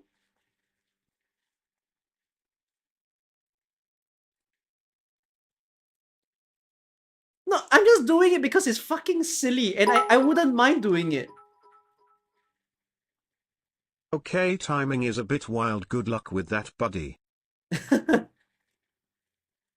No, as in like, the reason why I got this idea was just because, you know how people have created, you all have heard of like AlphaGo, right? And how AlphaGo managed to solve chess, basically. And I was just thinking to myself, why did we just stop at chess? Why did we just not move on to other games? I'm not saying just AK though. You don't know how HG would react to it. It's just fun. Bro, I'll get hired. Bro, okay, I'm just saying, if I could, if this is hypothetical. I'm not For saying instance, that I'm going the to I be can able get to do from it. Kyo Guide be like place Milan the here. Yeah, I'll train you to play AK. Basically, that is what it is. So you're saying that we test every stage and I learns how operator works? No, it'll take a lot of time to do it. But here's the thing. This is far end of a goal. There is no way I'll get this. I'm not able to code this in a month, in a year. Okay? But I did dial down the problem. That like, has anyone done an AI step solver for a turn-based strategy game? Like a tower defense game with multiple tiles that you can place. That's not easy to freaking code. But let's dial it back. Let's dial it back to, what if it was a turn-based combat game? Where if you have a team of 4 people, like HSR, and you have an enemy, can you determine the best sequence of actions for the 4-man team to win? They made a plugin for FGO to auto the game. Oh, that's so cool. So now I'm like thinking, actually, the reason why I thought of this idea wasn't because of AK. This might be interesting for my uni project. It was because I was thinking about how, you know how HSR community has this issue where like, people say that the stage is unbeatable without using free units. And you can imagine that people try to do it by ramming themselves against the wall with the lower rarity units and try to find a way. But imagine that you don't have to think about it. What if I could code it? What if I could code it so that it can run test after test to derive if there was an optimal solution? Right? Like, to me, that's just fascinating. RNG would be a big problem. Yeah, it would be. RNG would be a stressful, big but you can always problem, account no? for it. So it's a very step-by-step process, you know. There's a lot of things to think about. If, let's say, I want to like make an AI for HSR, for example, but I can always scale down to smaller projects, and then afterwards I'll scale it up, and I'll scale it up, and I'll scale it up. But here's the thing. The reason why I'm talking about this is that at work, right, I was just thinking, I don't think I want to run away from coding, to be fair. I've realized that, oh my god, it's actually kind of fun to code and to make things, in a sense, to deliver things that is interesting, you know. Like, I also think to myself, you know how a lot of people like to say image generation in our today's society sucks, right? Like art AI, that kind of thing. Which I agree. I hate AI art. But I'm on the perspective that AI isn't that bad. Like, imagine if AI can figure. You think HSI is a bit of a different case because the problem is character strategy, damage, not the strategy. I know. So here's the thing. What I'm trying to say is that is the current theory that people are saying the character is the problem, not the strategy. But how do you prove it? You can't prove it unless you have something that can test it truthfully. Like you can say you can human, basically what people have been doing is human testing it. But imagine if you can run it through some code, truthfully tell. It's just very cool. I'm not saying that like people are testing it wrong. You know.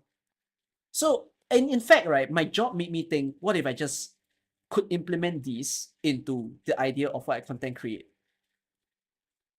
If you think about it, that's how Michael Reese entertained his people, right? Michael Reese is entertaining with people with his dumbness and his own robotics project. I was just thinking to myself, bro, I should just do the same thing.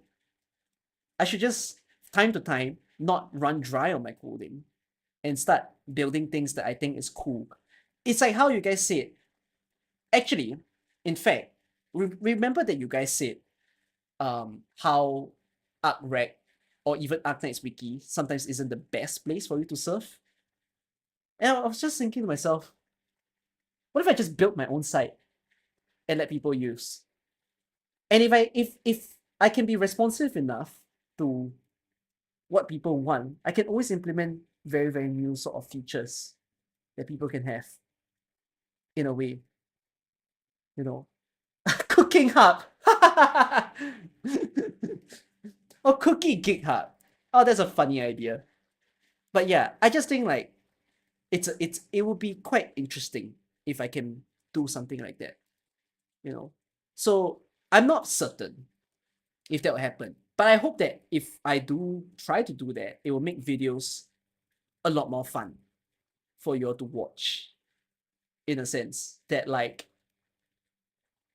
I can tell you what's it.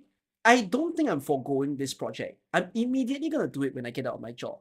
Like I don't think. Let me know if someone has done this. I want to quote this for myself. Has anyone done a how lucky are you simulator of gacha games? Okay, let me explain to you what that is. Is there a platform that you can upload your pools and you can actually understand the percentage chance of the outcome? So like the total percentage chance. Can I see it? Can I see the HSL one?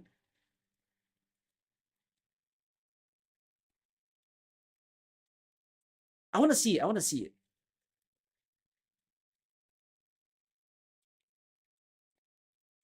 You just math for yourself manually. Star real life. It's called Watt Tracker.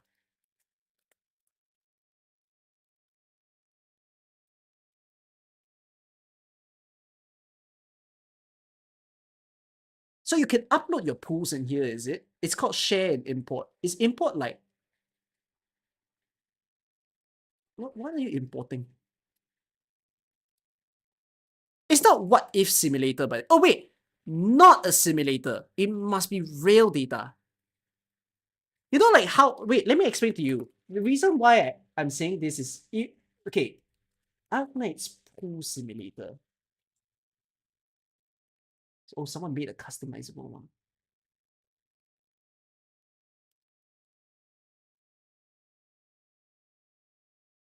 Someone made this.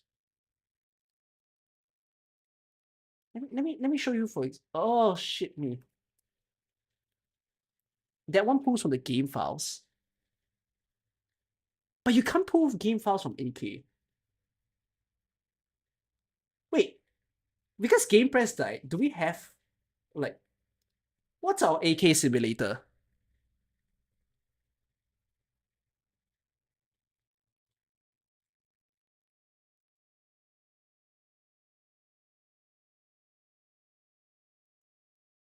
Is Game Press dead?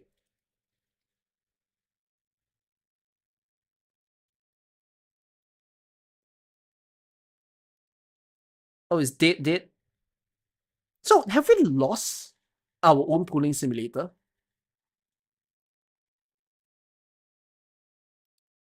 Was it the only pooling simulator?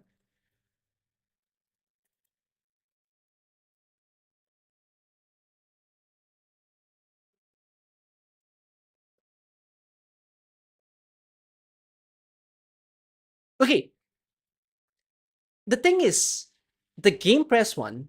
Oh, PRTS also has pooling sim. Okay.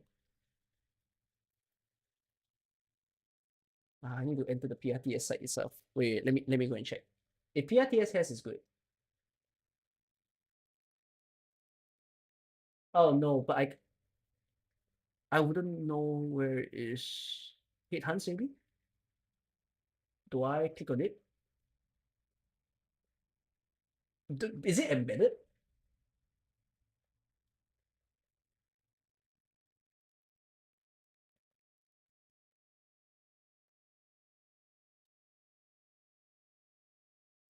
Okay. Let me explain to you what I mean. So, AK doesn't have the feature, even in Game Press. You can't upload your pools, right? You can't extract your game data to place it in. And I don't think Hypergraph will allow that as well. Like you can't dig into the game files and upload it in. Although, yeah. Even so, what I'm thinking more so is I would love if I have a platform that you can upload your pools in and you can tell the percentage chance of what you have done. Yeah, you can't see your pool history. So of course, one of the hassles is that what will end up happening is people will have to screenshot all their pools and then they have to upload. So it's to get an average luck. Yeah. Wait, so what details does the doesn't CN pool history? CN doesn't have pool history. We need to get from every pulls on your VODs to get the real datum in too.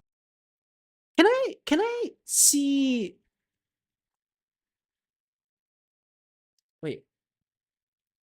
But I must import, is it, in order to make this work?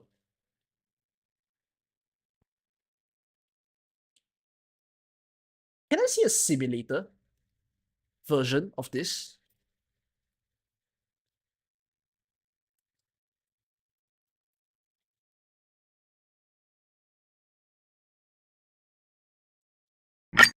Ow, my ears. My fucking ears. Shut down, shut down, shut down, shut down the sound. Fuck me, I'm old. Okay, fine, the music is not too bad. Oh, my ears. Why is the sound effect so loud? Is it loud in your ears? It's loud in my ears. Oh, settings. Shit!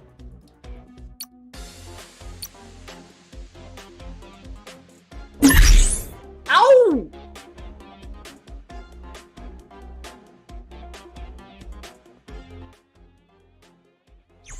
Okay, bless. Skip Express. Wait, but this is a pool simulator, right? Wait. Maybe we were losing the plot a bit. Hold on. Let me show you all what I'm actually thinking of making. And there's a reason why I want to make it.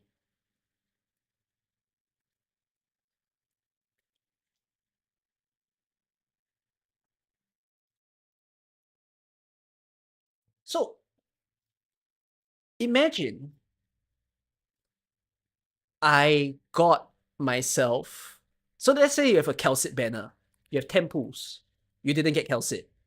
Then you have 18 pools. Sorry, you have 20 pools. Calcit came on 18. Right? I want to calculate what is the probability of you getting Calcit in the 18th pool. This is the percentage chance of your situation. My man, that's actually just it is probability. Yes, I want a probability calculator. Then it's kind of like saying, it's also like saying, for instance, if you have 5 6 stars in 100 pools, what's the probability that you achieve this?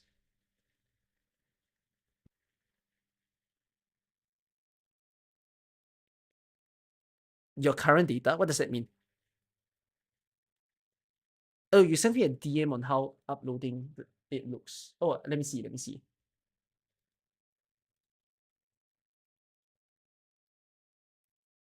Oh, oops, I should copy the link. Jade spend total warps. Average 5-star pity. What is average 5-star pity? What is that? Average 4-star pity. Oh, this is number of pools.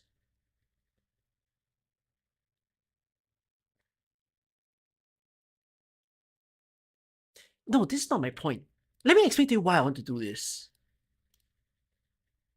Because if I can build a probability calculator, a chance simulator, wait, let me go and check. When the number of trials probability, what's digits? What is this?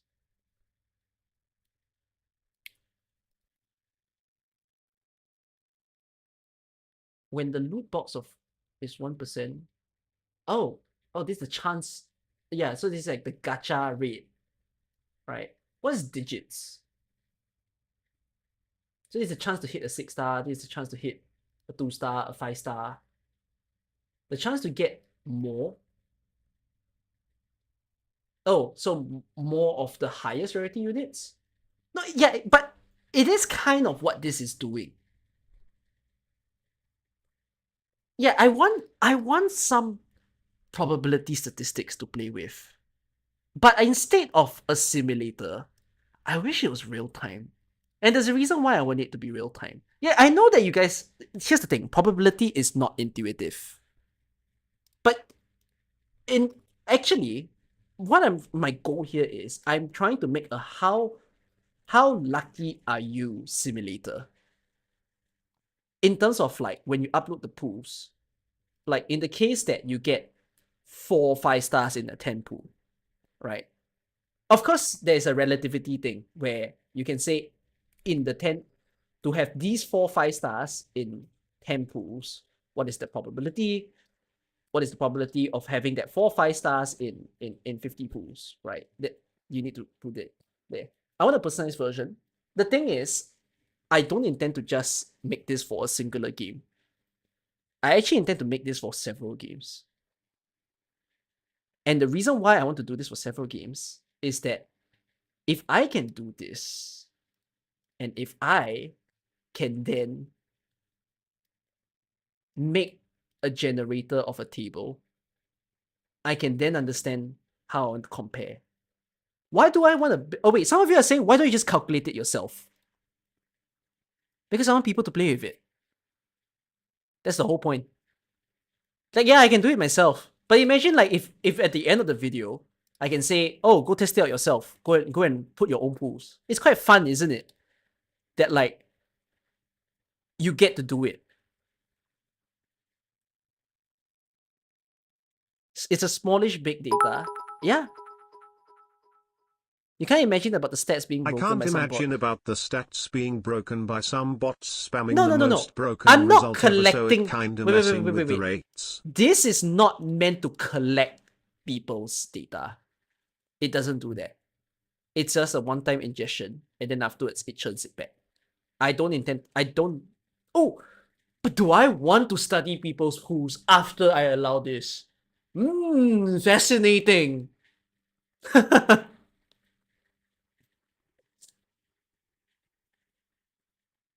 But this is a start, you see.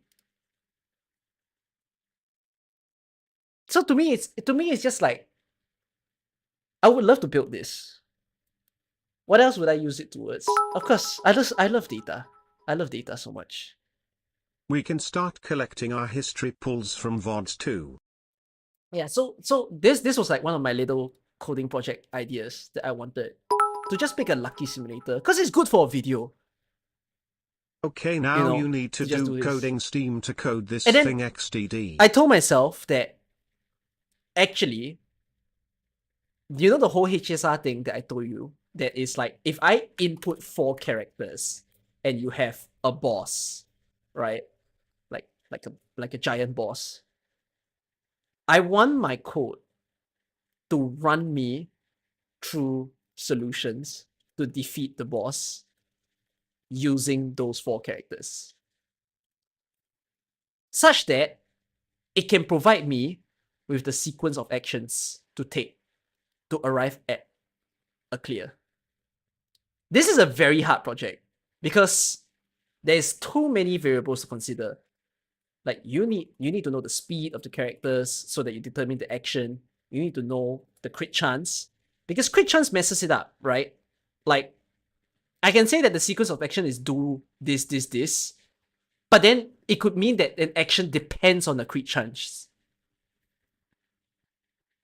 in order to do it. My work's on a domestic cluster with just Sora. It's just to ask ChatGPT. But ChatGPT won't give you the answer.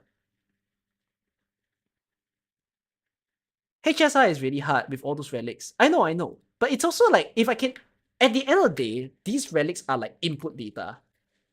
I just need to receive this input data and I need a model that can run simulations of these 4 characters to figure out what is the best action to go into a boss. To be fair, there is 2 ways to go about this. Those of you who are coders, you will know. It's either I hard code the logic of solving this, like I hard code a simulation logic, or I go stupid and I do reinforcement learning. But this means I need resources that I don't own. And therefore, there is a huge chance that I won't get into it yet. But I can't do hard coding. And there's no way I'm hard coding HSR. And so, I need to get started with something small. Like imagine if you have a simple algorithm. To be fair, my mind is I think very low level before I think very high level. That is like, before I start coding this, can I even code something where if you have 4 characters and these characters only have an attack and a defense? That's kind of like Undertale, right? They only have a character and defense, and they have an enemy to kill. And the enemy also has an attack and defense. If these were the only statistics, and they have a defined sequence of actions, and HP, yeah, you should have HP too. Right? Imagine you only have these stats. If these were the only parameters that you're running in the model, and you know who takes action first, it's very easy to code an optimal solution. But this is where you can start. You can start by coding this. And only when you understand how to do this, then you can start saying, let me add an extra stat, like a resistance. Then you understand the logic of adding the resistance. Then you could say, oh, what if the orders of action is not defined by a fixed order? What if it's defined by this thing called speed? Right? Then you can start adding that in. Right? Then you can start adding abilities. Then you can start adding even more stupid stats. And then you can add. But you cannot, basically I can't reach here without doing something on the base level. Yes. What is a HSR optimizer? One of you said that.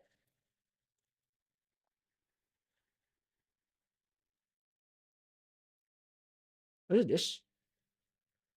Ah, the fuck am I looking at?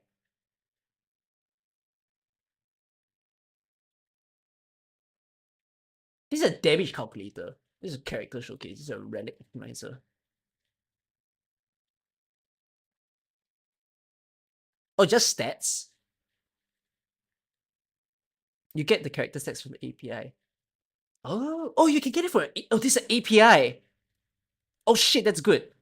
That's good. Oh, thanks for telling me an available API is there.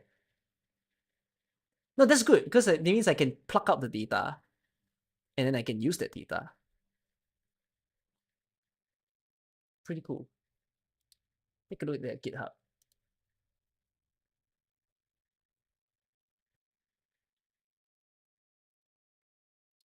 Mm.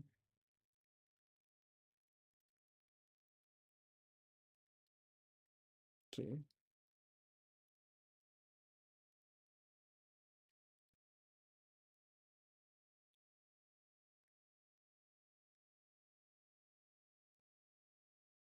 Oh, I mean, this is both the data and also the web app that they did.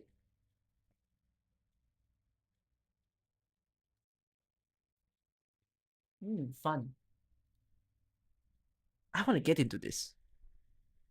But yeah, this is min max for sweaty players. Basically, what I'm basically suggesting is, what if I can imagine if this, because this is already fantastic work that has been done, assuming that everything runs as it should, right? So now, if this can tell you the 4 best characters, right, and it can calculate the damage. Wait, what damage is this exactly calculating?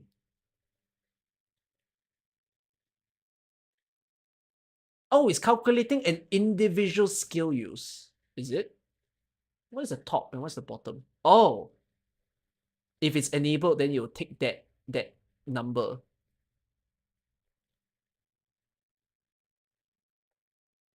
Like, wow, a lot of things to consider. But these are all blocks. These are all instances of a damage. So it's kind of like, yeah, you can run some kind of optimization kind of logic. Ugh, okay. Yeah, my coding brain eats into me. In any case, though, the whole point that I'm trying to make is that I don't think I will make my brain especially smooth as I full-time content create, because I just think there's probably some fun little ideas that I can make in order to spice up certain videos and to even generate content for myself. Like, there are how some people that can do calculations and tables in Excel, which I can also do the same. I can deliver on that. And at times I can also think of coding certain things out. So I hope that will be a very interesting way to approach videos if I can put actual, like, studied stuff into the things. And I think of this as like, I also want to just give fun to the community. Like, imagine if you have a more informative pooling simulator. It's quite cool that can ingest the data of what you have, right? And one of you said about the GPT stuff, where you said like, oh, it's like kind of doing GPT for HSR. And to an extent, I was just thinking, I could train GPT to ingest data on AK as well. But I'm probably not going to do that because it's such an expensive project. I'm not going to let you guys use my fucking API key and ask 100 queries to my API and kill my wallet. Those things needs budget. No. I don't need an LLM. No, imagine this. Imagine if I can create for you an LLM that you can ask anything you want about AK, and it will not provide half-ass answers. That I can actually train it to ingest proper AK data. Cool, but fucking expensive. So let's not do that. Ooh, a local LLM. That's fun. Not something I'll mess aware, but yes. Okay. In any case, this is just some interesting thing to mention when it comes to like relating AK and my job. I just have these fanatical ideas to do this for later on in my streaming time. Okay, that's a little AK thing to talk about. Uh let me then bring this up. Can I do a team recommendation for specific boss? I would love to. I would want that. There might be a fan-made API for Arknights. I just want to make yourself a strategy game, it sounds like. Oh, do I want to build a strategy game? Or do I want to make a game in my time? I don't mind. I don't mind making a web-based game that people can have fun to play. Could happen in this year. Because some of you might be aware that I run community games in my own server. I haven't run it in a while, but I was thinking that if I were to do the next one, I might do it as a web app for you guys to play rather than the way that I did it. earlier in my Discord server. Those of you who are aware, it's like the whole puzzle stuff that I like to do. I was planning to make it more refined the next time I run it. Can I recommend you units to kill Clip? He's annoying. A lot of people can kill Clip though. Yes. Okay. Let me talk about this. Have you heard of Tribe 9? Tribe 9 is the Danganronpa looking game. I haven't followed on the news. Let me follow on the news together with you guys now. Tribe 9 refunded all their players. Am I right to say that? Here's the thing.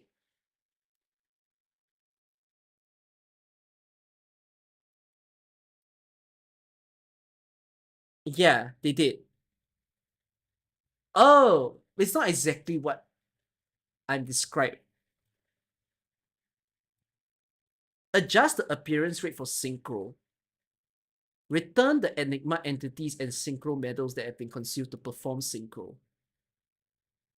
Add more places to obtain synchro medals. They changed the gacha rate. They launched the game with little pools, so they're giving back what they fucked over the players with. I just think this is the wildest timeline for a gacha game. Can you believe this?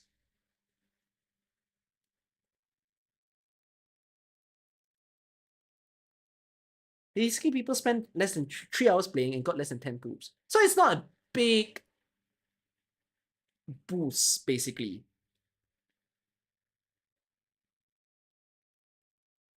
No, I just think it's crazy that a gacha game changed their gacha rate at launch. I cannot believe that.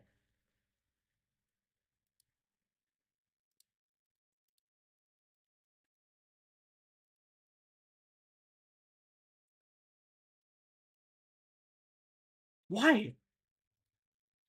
Yeah, it is the HSR rate though. It's the HSR rate to AK rate.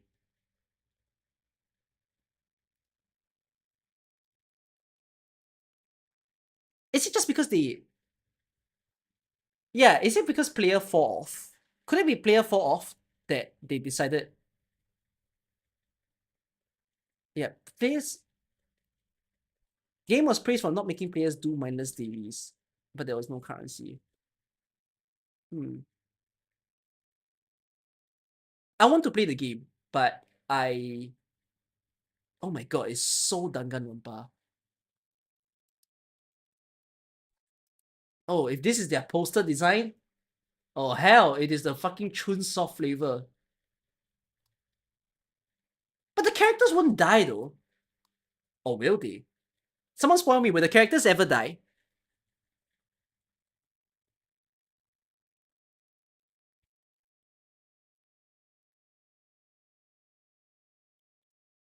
I hope they do too, but I don't think they do.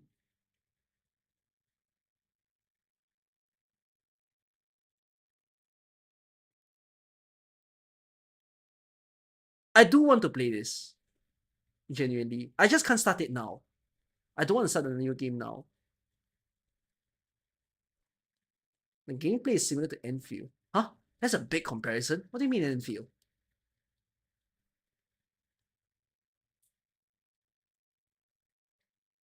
It's still a very 2D game. Are you the protagonist? I guess this guy is the protagonist. Wait, how will gacha work in this game? So will they just release new characters every time? Is this the Limbus method, or is this the regular gacha game new characters appear all the time?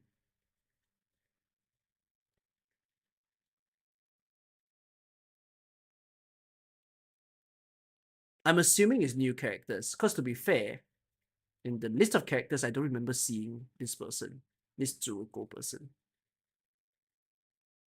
Watch some gameplay online? I can watch this one.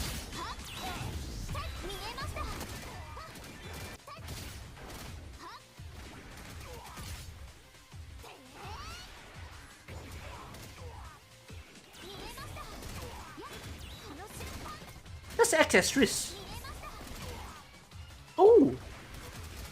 Wait a minute. Is this real time? So it's not turn-based. Oh, it's not turn-based. Oh.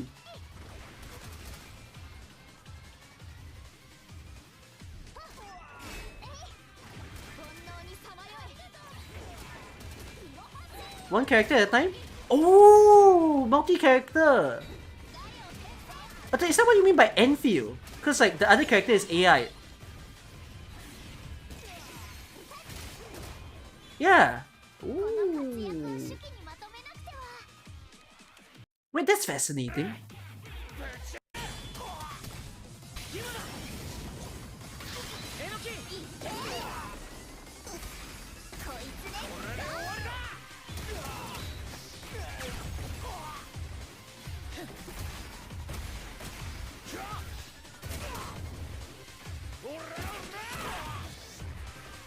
To be fair, I don't like the fact that my Danganronpa is getting a freaking gacha game. I just want another good story.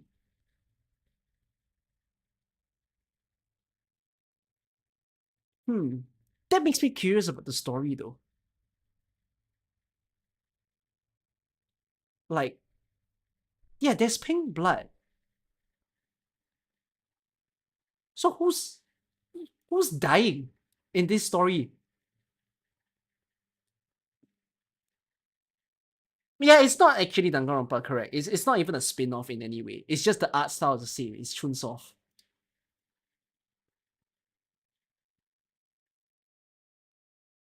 But I can't help to think, if they're running the pink blood line again, is that just a Chunsoft trademark, or is that supposed to tie with DGRP to a certain extent? They're also making the 100 line last defense, a proper Dangan. Wait, you've just reminded me. 100 line last defense. Oh wait, the different games. Oh wait. So the one I've been seeing is this one. Not this. Who's the dev of Type 9? Akatsuki Games.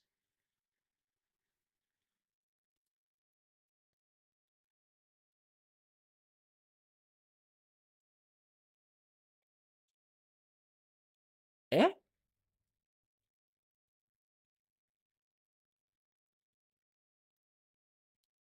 Is Akatsuki? Wait, Danganronpa developer. Hold on. So it's not a Chunsoft game. Huh?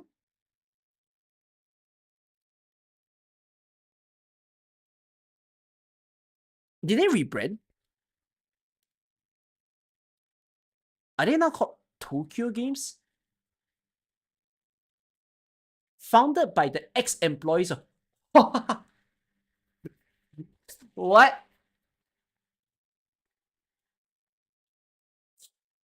So Spike Chunsoft branched out.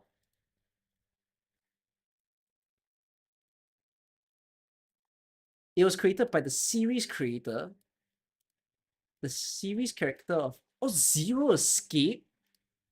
This is a game that you guys told me to play, isn't it? You guys told me to play this game because I like Danganronpa. Wait, they merged? Oh, but it's also Spike Chunsoft.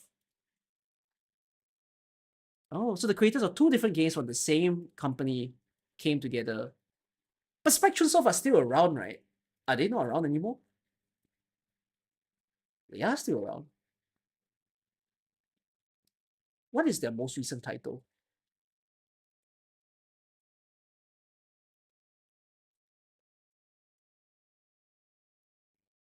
Why do they have Pokemon?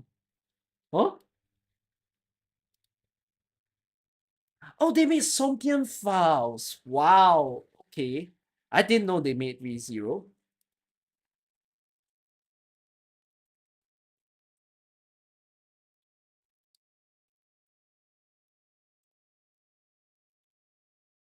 So Tokyo Games is just these guys getting out. Masafumi Takada, I know this guy. He's made a lot of the DGRP music.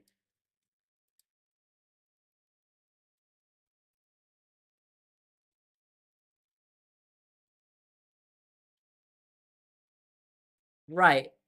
So he branched out so that he can make his own development company rather than relying on the one he was in. Oh yeah, Raincoat. I remember this. It's not on fucking PC. I can't play it. I would love to play it.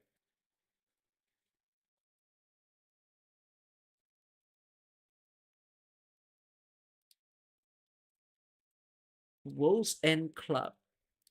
Death Come True. Tribe 9. And 100 Line Defense.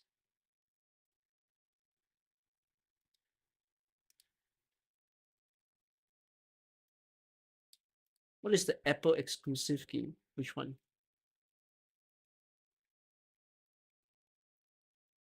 Wait, so hold on. Let me understand these two games a little bit better. To be fair, I love this company. This is another one of those companies that I'm a little bit more loyal to like support their works. Because I just like his art style. I have a Danganronpa card in my in there. And I believe I met the writer of the game. It should be Kazutaka Kodaka. I got his signature on my card.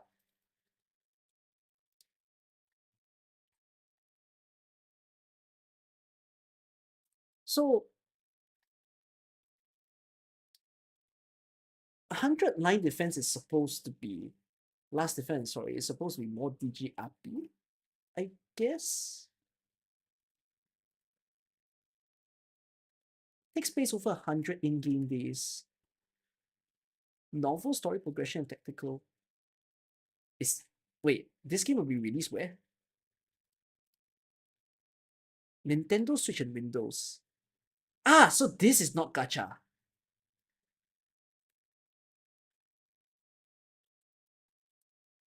This is not gacha, I think.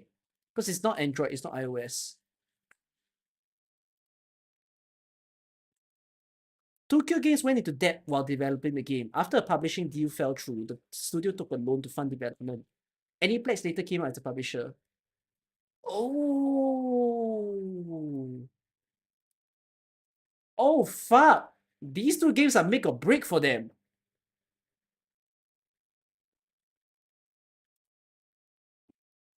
Oh my god, they're doing the Hypergraph Enfield route. If these don't succeed, they die.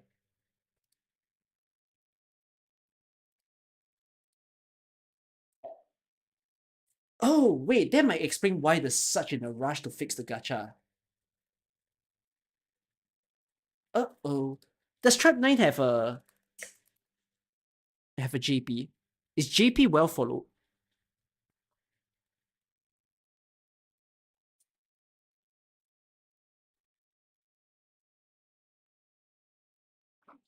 Something tells me it's not being very well received.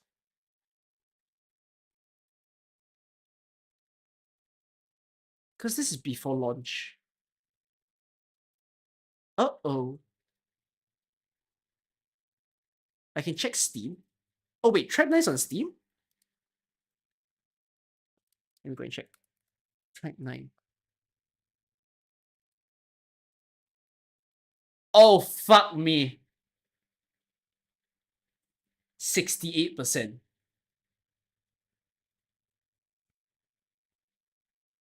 Wait, can I show it to you guys?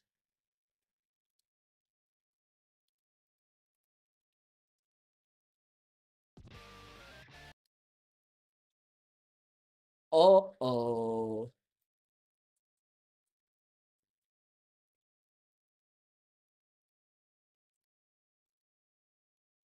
No, reverse is fine. I'm sure reverse is on the positive. See? 90%. The fog walk.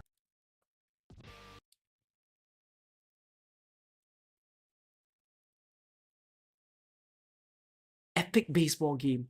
Holy shit, this guy's on 80 hours. 80 hours.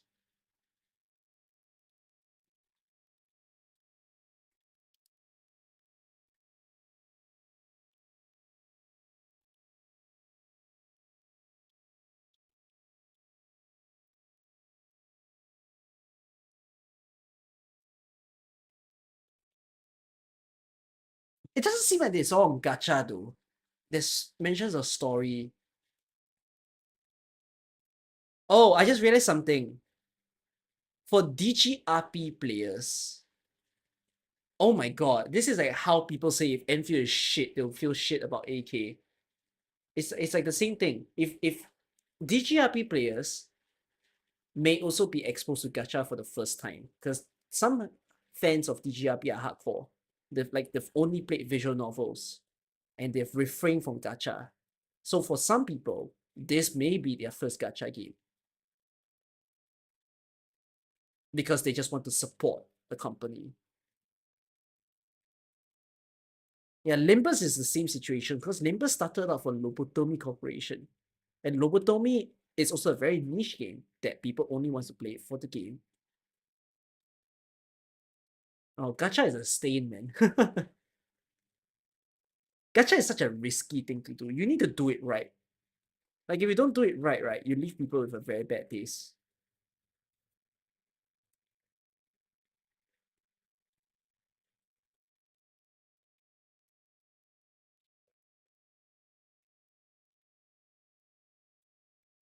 Maybe it's a game instead of a gacha game. You know, that's what I said about Uwa. I wish Uwa was a game instead of a gacha game. So sad. People don't want that. Because Uwa is such a great game.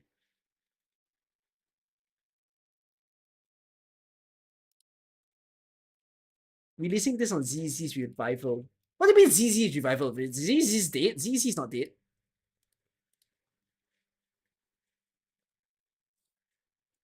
Okay, cool. But yeah, I might not be that keen on this being like gacha, but the game does look very polished though. Design wise. I feel like this might be a situation of not realizing what the players want today, rather than the game not being well made.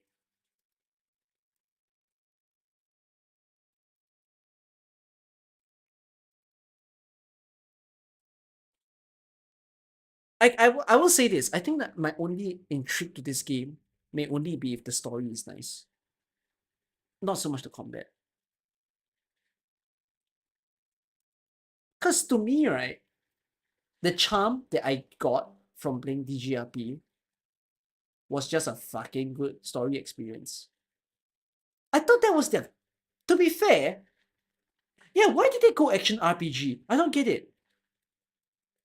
They've done this for years. Unless like action RPG was always their goal as a company. Because to me, understanding the DGRP community, DGRP players probably don't care enough about action or RPG. They should have just focused on delivering a banger story.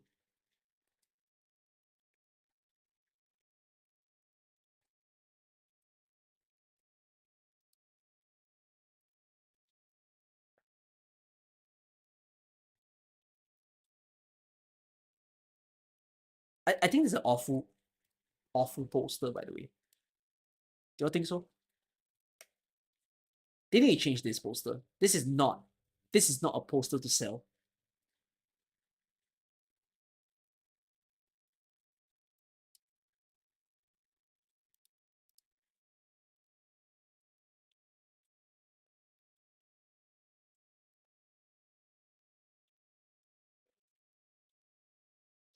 At various points in the game, the player will be forced to make decisions that will branch the story, with the game reported to contain a 100 ending.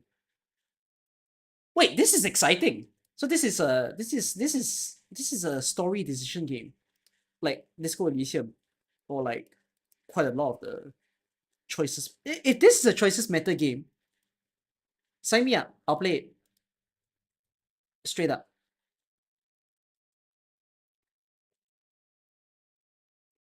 What's non-holy? I could check it. I mean, if they really want to fit to their title of 100 line, but then I also have a feeling that 100 endings will have some endings that are very meh. You know, the 100 endings doesn't sound like 100 banger endings. That sounds like we're gonna deliver 30, 40 good ones, and the rest are just existing. So, because I imagine 100 endings is more like ways to die rather than ending. I can see why they're in a risky situation. Oh wait, release is April 24, 2025. Okay. Okay. Alright guys, we'll play this on this date. It's on the calendar now. We'll play this game. I hope it's not too expensive. Wait, can I search this on? Is it on Steam? Oh. Oh.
Why must we do this?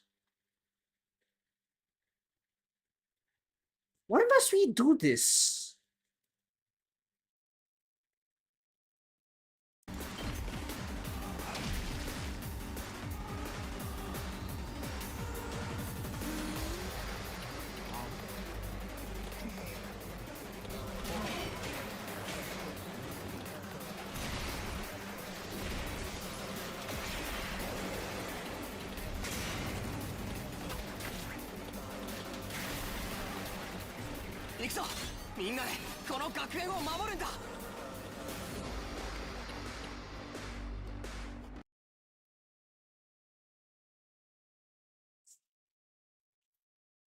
Can I just say the premise of the game is not enticing?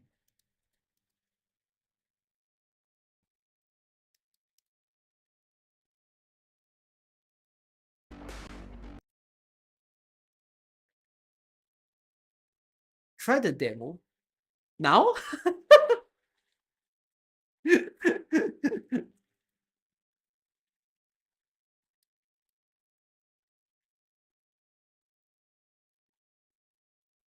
Fuck AK, download the demo now. How long is the demo?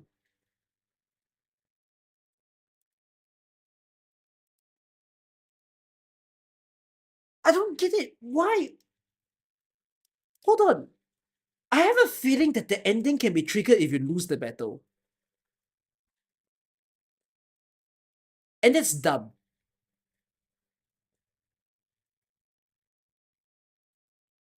Yeah. Because it says here that you're tasked to defend a school for 100 days. Can they make it to the end? And will they survive long enough to uncover the truth? But it's like, 100 days also sound very long. DGRP didn't even last 100 days. DGRP lasted 6 fucking days. I just remembered that. DGRP just 6 days because someone dies every day. Why did they go so ambitious?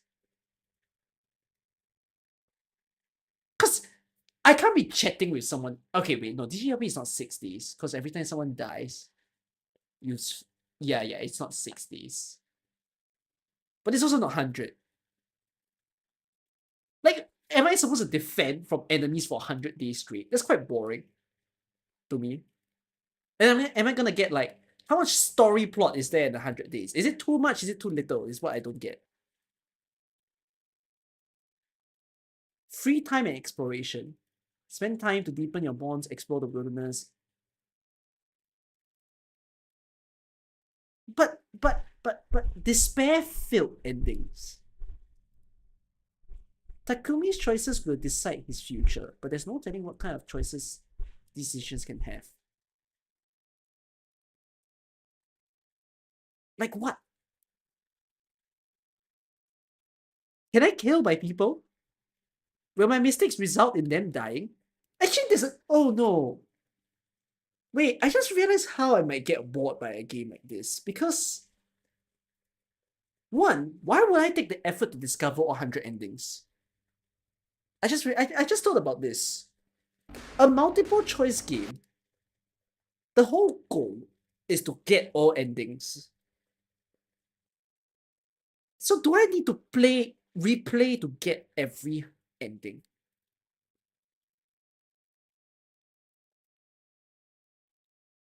And then, wouldn't it be the case that an ending means everyone survives?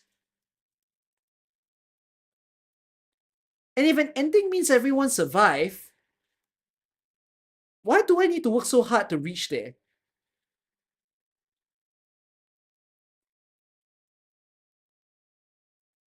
Yeah, wait. No. I think they. To be fair, I'm not playing the game and I'm making assumptions, but I don't think it's faulty assumptions. That is like, I don't understand the draw to play a game like this. Because if an ending were to be everyone lives, GG. I don't even need to play the game. I know that that's gonna happen. The whole reason why DGRP was an amazing game was because you don't know what will happen. You don't even get to choose what will happen. You ride along that journey that the developer wants you to sit in as a story. But then here, the developers don't sit you on a ride, right? The assumption is you shall be at fault for what happens. And that's when I would just think to myself, why would I punish myself? Let me show you an example of a game that multiple choice makes sense. This is my definition of a good multiple choice game. Have you heard of this one?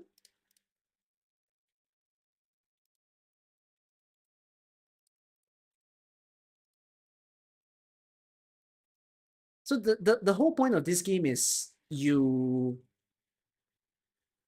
have 6 characters, or is it 7 or is it 8? 7, I think. 7 characters. And each time you're running through the characters. The story's mid, but there is a drive to play the game. The drive to play the game is that it's not hard per se. Like the whole DGRP, as in the 100-line defense thing that I'm not as into is, it's tactical from what I see. Like they want to do the whole placements of units and then destroying the enemies thing, which takes time. It's a lot of time. But at least in the case of this game, it's not, you don't have sudden tactical strategy in the middle of trying to run away from monsters now, is it? Right? It's quick time events, it's hiding, it's dealing with certain actions, operating certain things to make things work, as to make the story progress. Like, it's simple to drive a good story. But I don't know how this game is supposed to be okay to drive a good story. Like like, imagine how much time I'm gonna spend on this, and then how much time I'm gonna spend on reading this, and then vice versa, like the flip flop. Like the DGRP is literally story, solve the crime, answer to the crime, repeat. A very simple life cycle of the game, and all of it feels very connected. I just feel like this is disjointed. Spoiler, you can't save everyone until dawn. That is a spoiler. But yeah. Who else? You know what? Would I play this game? I'm not sure anymore. Would I? Oh, there is a broadcast. Oh shit! How convenient. Oh no, I can't even play back the broadcast. It's a Japanese creator playing it. Who else? Okay. I don't know. I don't know if I'll play it. Cause I'm not seeing the selling point. You see, okay, here's a funny thing. I'm even more interested to play Popucom than I am to play this. Do you guys know that Popucom's graphics updated? So they updated it with things I didn't get to see in the beta. Like, I didn't get to do this in the beta. I didn't do this. Whatever this stage is. I didn't see this. Oh no, this is the ball bouncing one. No, I didn't see that. Like, what's this?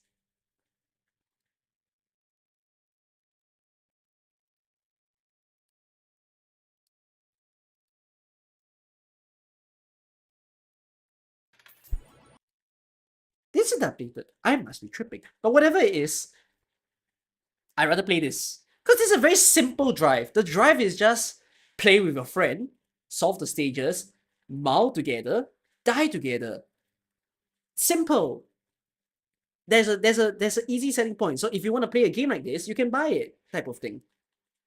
You know, actually, maybe that's the problem with games nowadays, and that is also the struggle with Enfield.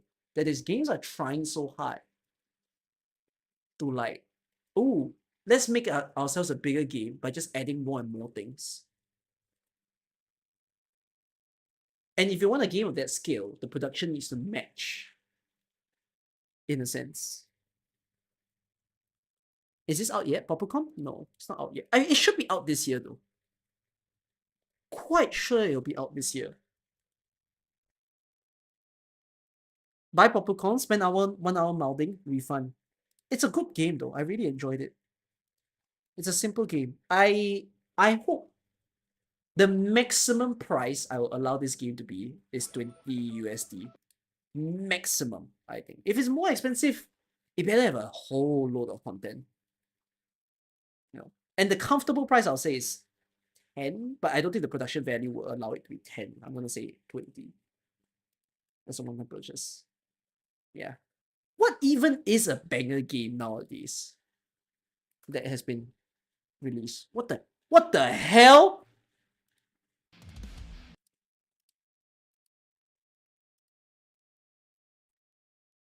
What's this?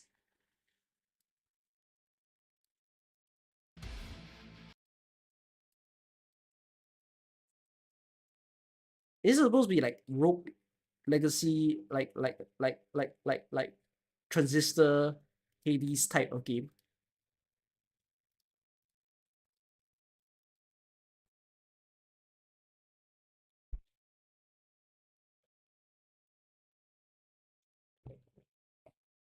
I might be falling out of this type of game. Hades broke me enough. Onio.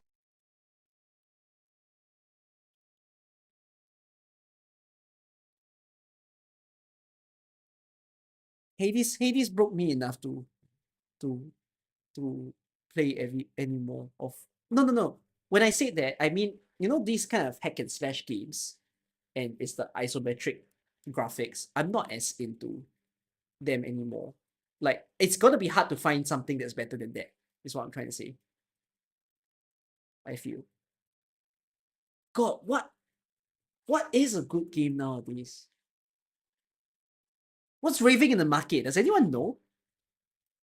In this year, let's just put it this year, as the year started and February's coming to an end. KCD2. KCD2. What is KCD2? What the hell is KCD2?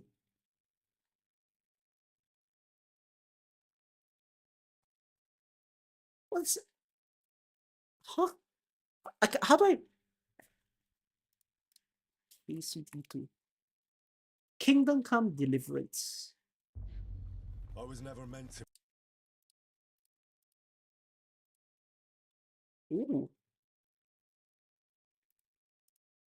It's like Assassin's Creed vibe, is it not? Be a warrior. This is a strange thing. I've never been very into medieval games. I've never played a single medieval game. I could though. What's going on here? What the hell is going on here? No, I've not played Skyrim. It's just not my genre. I just never found the appeal, but I should play at least once. One of it. To try it. I'm a medieval hater. I kinda am. Yeah, in truth, I kinda am. It's just not a style that I like. Like, if anything, the closest medieval looking thing that I would enjoy is like Civ. God, it's at Civ 7 already. And it's on mixed reviews. When did this come out? 2025. Oh my god, Civ went wrong too? Wait, are all games trash now?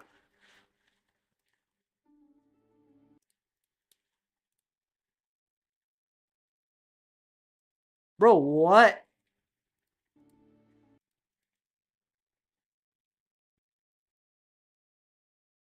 I tried Marvel Rivals. No, I probably wouldn't want to. I'm not a Marvel fan. That's also another thing about Marvel Rivals. That is, I'm not into Marvel, sadly.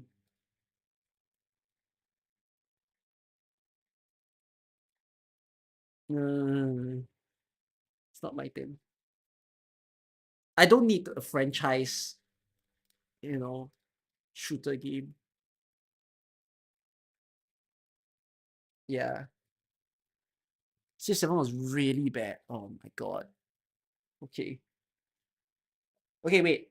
Before I play AK, here's the last thing that I want to say. This is the longest chatting stream I've ever done. Like, longest. No risk. Wait, guys, can you imagine? I mean, you don't have to imagine because you're experiencing right now. If I truly go full time, am I truly gonna be the yappiest of the yappy kazes? To like, are you ready to sit in here with me for longer chatting streams, for longer in session bullshittery that will happen as I stream more every day? God, I'll be chatting or playing games. Yeah, because I'll end up streaming more. I'll get to play more games that I want, and I'll probably just go off course and like start reading and watching the things that I want.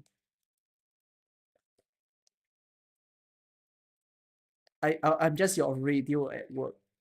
Okay. Sure. Okay. Here's the thing. Here's the thing. Isn't that how basically streamers are? I'm not a real streamer, apparently.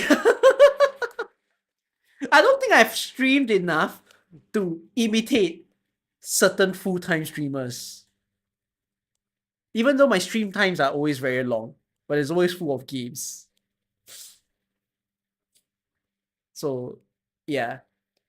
Is it not just chatting category on stream? Yeah, I guess.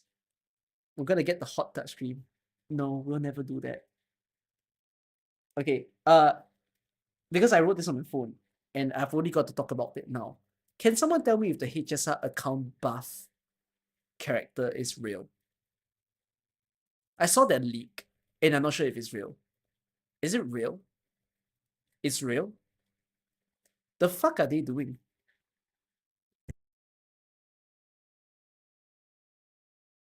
I don't believe that. Like, I cannot believe it. I cannot freaking believe it.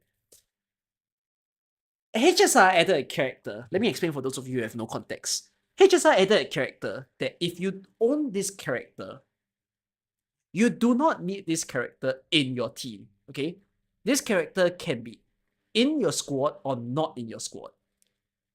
There is a team-wide ability that allows the first character that dies to revive. Again, this ability can be added if the character is not on your team. The character can just be in your account.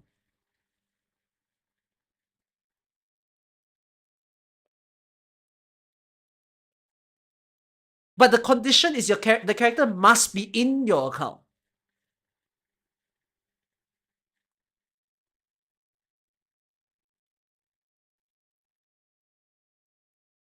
Unless this character is given for free to everyone. I just don't get it. So Gacha, you win the game? No, you don't win the game. It's an account buff. You get it to get an account buff. Yeah, so I just find it crazy that the condition is you don't even need the person on the team. You just need to own the person and you get the ability. I cannot believe that. Straight up cannot believe that. Like why? I had to debate this for several times with myself when I first heard the news. When I'm at work, I'm like, is this truly business wise to do this?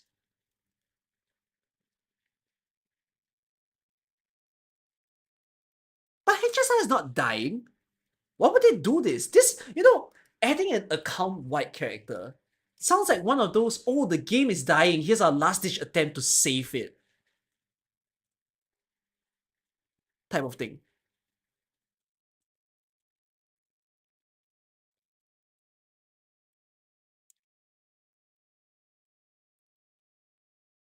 Characters don't even follow that much of their own path or element. It's kind of annoying. I mean, no, I don't think there's enough of an uproar because it's still a beta character. It's not out yet. So casual players don't know about it yet, in a way. You could describe it like that.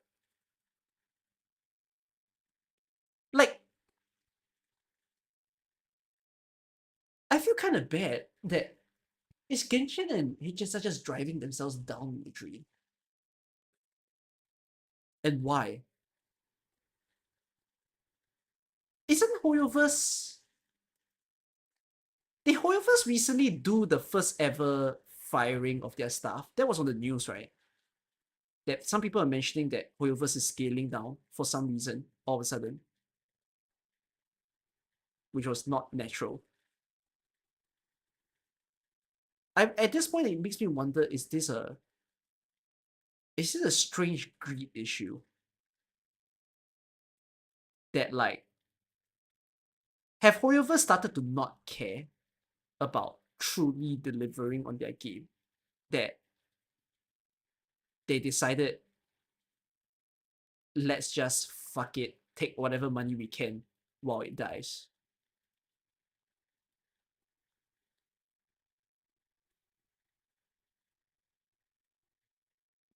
They're becoming the typical AA company.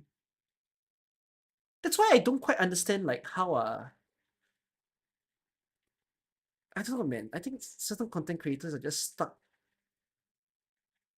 stuck in the places that is working out for them until they think the switch is needed. Did they grow so big that they get crushed by their own weight? No, I feel like they're crushed by their own management rather. If this situation sounds more like a management thing. I feel that's like,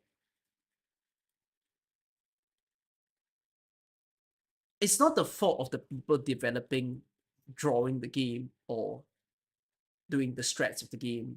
Like, it almost feels like it's whatever that's going on that we see in the game is almost a higher ups decision. Because you would assume that, like, the idea of adding, for instance, a character, an account-wide buff is not something that a game dev first thought of, but rather he's been pressured by a higher up to say, oh, can you go and deliver on these kind of things? Give me a new, bright, revolutionary idea. And then the game dev say, oh, let's just do this. And then the higher up say, oh, Let's bake. Yeah, let's go. Let's do it. Yeah.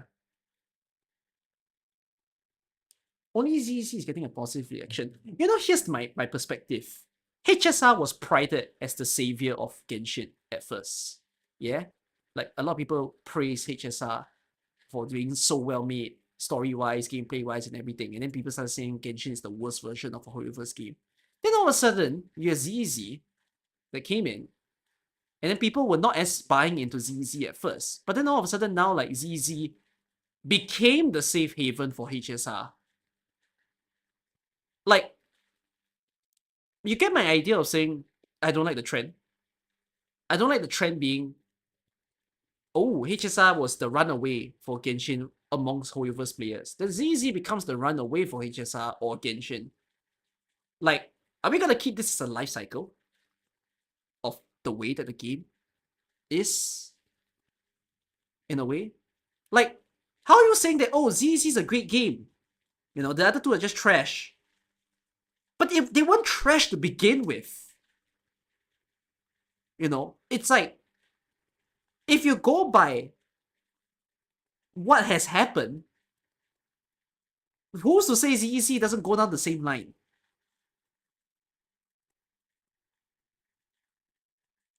It almost feels like ZZZ and HSR has this new toy syndrome. Oh, a new toy has arrived. I don't want to play with you anymore. Type of thing. And like, yeah, they'll just release another new game. Then you suddenly hop to the new game and say, oh shit, another new one. And then the life cycle repeats that you give. Actually, that's quite bright, isn't it? Now that I think about it. In the gacha game world,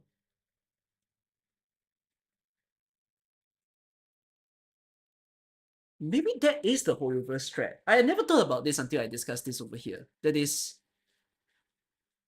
new games have the highest earnings on launch and will always go down. You need to think about how AK first started. Do you all know that AK's first month's revenue has never been exceeded historically yet? Every single month-for-month revenue, AK's launch is still the highest. I think that might be the same for Genshin and HSR. No, but Genshin is a bit more of a scale up because Genshin gained traction. So it's more like it's not the first month that's the highest. It's like the first few months that's the highest for Genshin. And HSI is kind of the same syndrome. No, Skadi Outer did not exceed game launch. Skadi was the highest. Skadi is higher than Skadi Outer. So to me, like, don't you now think it's the strategy that HoYoVerse is doing not let's make a fantastic game launch and then like sell hard on the front. So ZZ is running that whole idea that like let's go hard on the launch, let everyone feel good, buy into the game, pay us a lot because the game just launched. And then just do another game.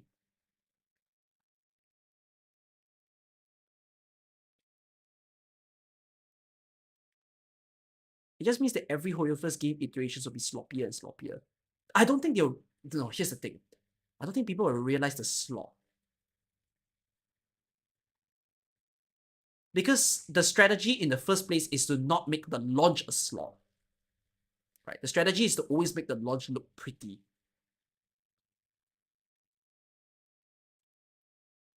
Actually, I swear, if HoYoVerse goes a full gacha game route, right? And HoYoVerse has never made a base game or like a premium game at all, have they?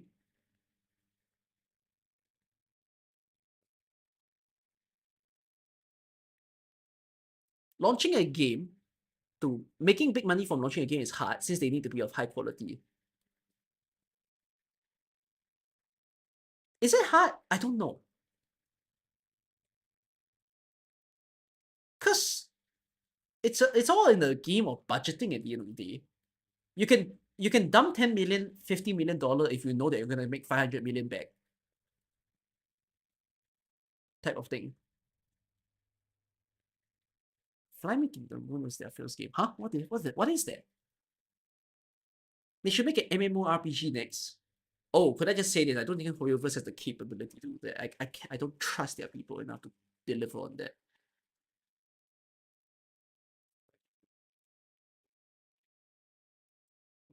Yeah, gachas are the new MMOs, in a way, yes. There's a rumor that HoYoVerse wanted to make a VTuber. Dear Lord.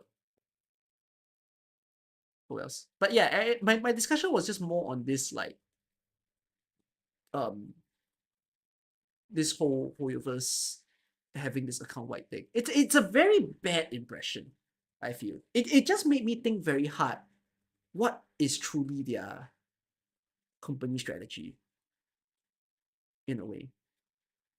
So, who else?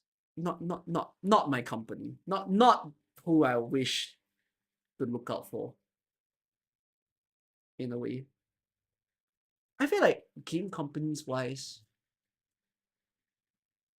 yeah, I have a very small subset of games that I truly enjoy. I mean, when I say small subset, there's millions of games out there. And I think very good games comes in small amounts. Yeah. Who else? You notice that I've been talking for 3 hours. It's okay. I like doing this. I like chatting. So, do I think other CCs should be asking the same question of going this route? Oh, you want to know why I think other CCs don't question it? Because you make money. If you're part of the system, why complain? You know, unless your system is to complain.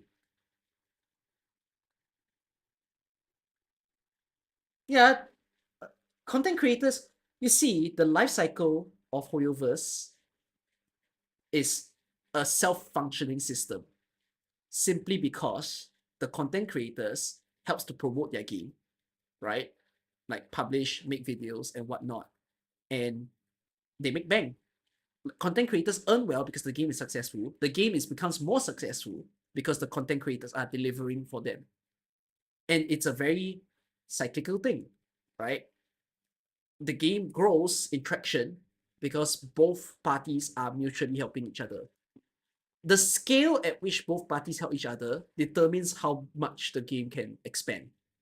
So if you compare that to like AK, for instance, if I talk about China's AK, China's AK is very different vibe from Ian's AK, where because the Chinese community is so big and the Chinese content creators are all also helping to keep the community engaged, the growth of the game is just insane. But when the size of this cycle is very small, the growth is also only just so small. You know, CCs are complacent. I wouldn't say complacent. Complacent implies they're doing something wrong, but they're not. They're earning money. You know, one can argue they're being smart, but like, are they doing something easy? Hard to say. Yeah. Don't bite the hand that fingers you or something like that. Yeah, I love Tony. So yeah, I just think sad.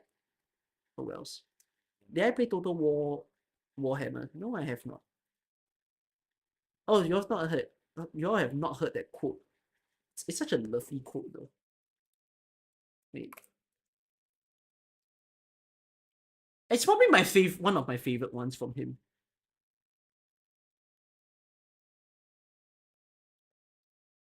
Wait.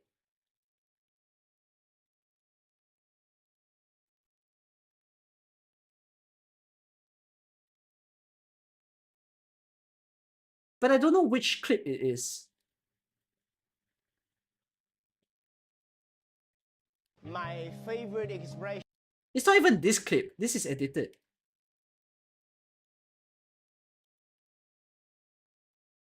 I mean, you all can listen to it.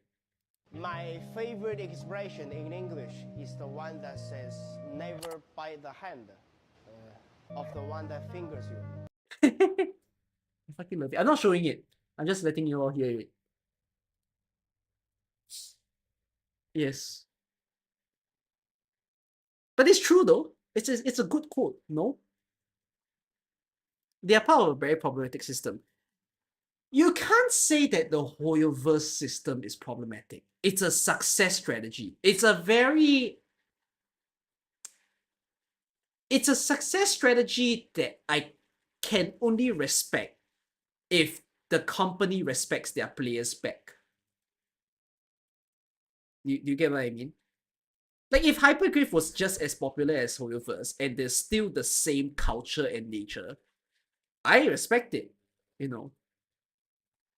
But I don't respect it if it's the same idea as saying that gachas are predatory, right? Yeah, this success strategy in nature is basically predatory. That's the whole point.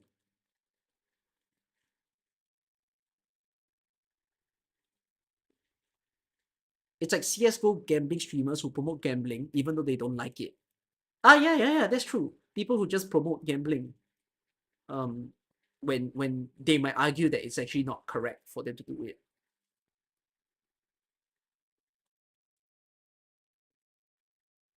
Have I been invited to Ruby podcast? Who's Ruby? Who? What podcast? Why? Why would I be there?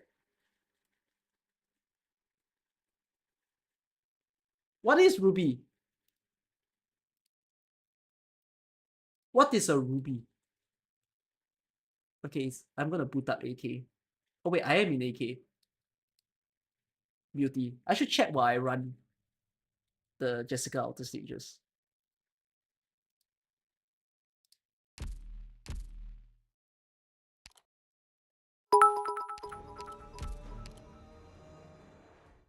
They're selling the product, not a game, kinda.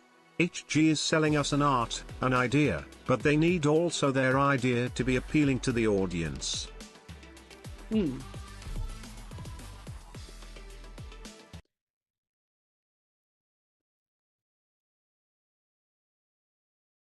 heavily disagree that it's predatory. It may be gambling, it may be unfavorable, but by and large, most gacha games are not predatory. Better write it down as soon as the fight's over. Even without a blueprint, Predatory sounds like a very harsh word. It's more like predatory in replacements is about how FOMO a gacha games tries. Like, is their strategy... Like, is the strategy of a game to make you pay because you feel forced to pay or because you want to pay? There's a balance in there, is what I'm trying to put forth. And I think there's a percentage of how much each gacha games does that.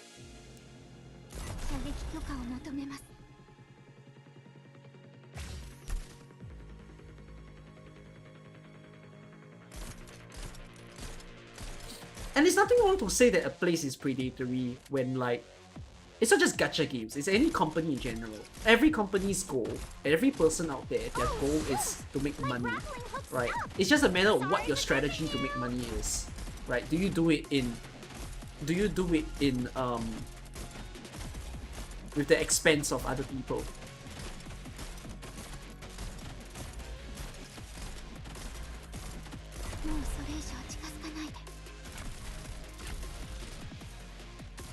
A single gameplay after 3 hours. Hey, it's called chatting stream. I didn't say gameplay stream. You all got what you signed up.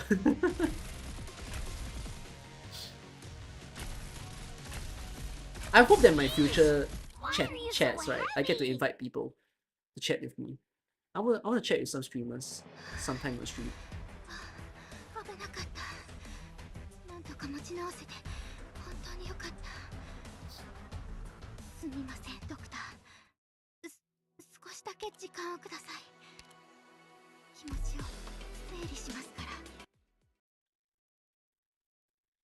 Wanna see how far HSI can go with their bullshit and you're in for the ride? HoYoVerse truly becoming 노력하겠습니다. the game for all other companies to study. Not one step backward. 이 일격을 받아라.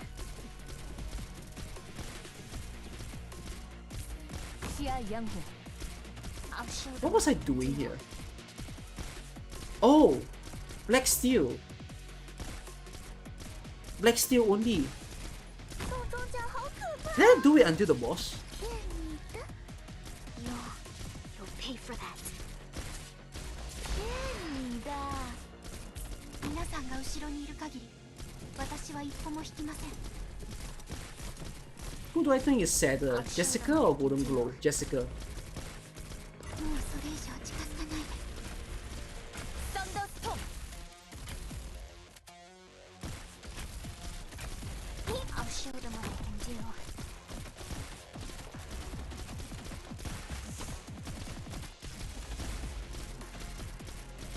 Oh, she's dying. Bro, this is stage 2 and I already have a near death unit. Pay for that. Holy shit! Oh yes, I remember the suffering! Because it was physical damage only. This is an arts damage event running physical damage only. 立ちます。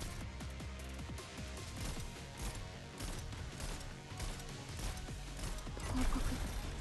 ターゲット。オールクリア。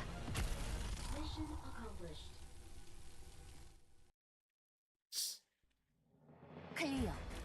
전 타겟. I mean, the event premise made sense, but it's just sad. No one could deal arts damage in Black Steel because they all own guns.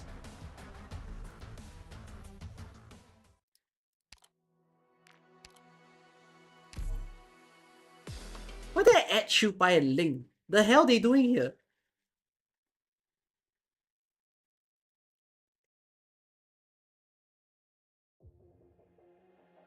Stay focused.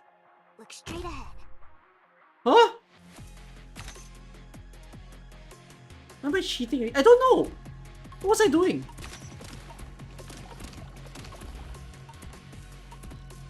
What was I doing? I don't even know! 진정한 전장이라면 오히려 해결하기 더 편하지. 万物语言，访右搭奇香。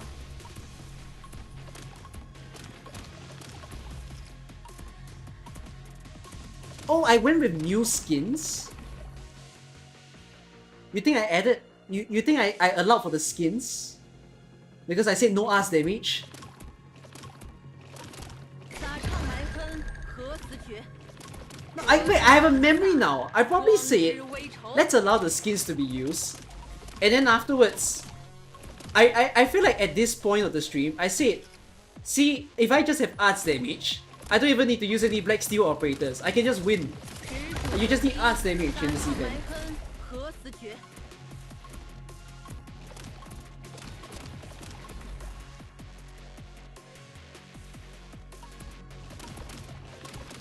I mean, no arts damage is truly hell no, because the shield guys can't die. 何地尘撒，光之微愁。 살기를 감추지 못했군. 何地尘撒，光之微愁。 And I have no medics on the team as well. So even more so that my shielders or anybody else can't even hold the 这是一 shields. 次完美的行动，做得很好哦。 The stage is impossible basically for Black Steel units to play. So I continue. At what point did I stop? Oh, farming.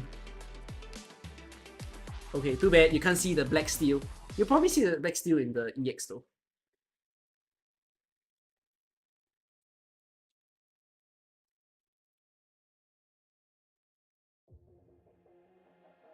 あと6分で到着予定です。 I remember failing this stage. I failed this stage on first try. I think.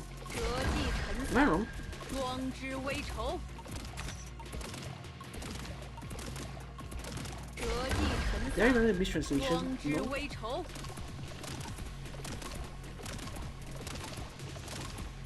折地尘撒，光之微丑，折地尘撒，光之微丑，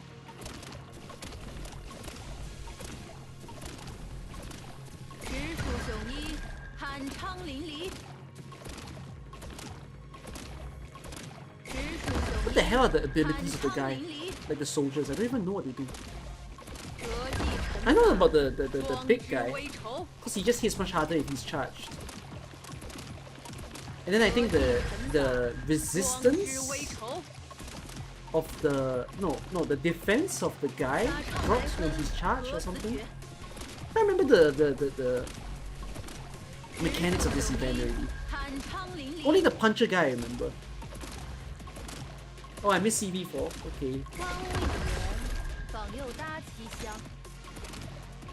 It's okay. I'll farm CV4 on my 直树 own. 雄一，酣畅淋漓。 I say I'll play CV4 on my own. I don't think you'll have to 光之 see 微 it. 丑， Did I do Ling only? 直树雄一，酣畅淋漓。 Oh, I did Ling only. 光无一人， Insane. 访右搭其香。 Insane. 直树雄一，酣畅淋漓。 生命诚可贵，但卑鄙和邪恶的生命，终 I 究 did this 要 also 受 because 到 I haven't 惩 used her in a 罚。 while. Yeah.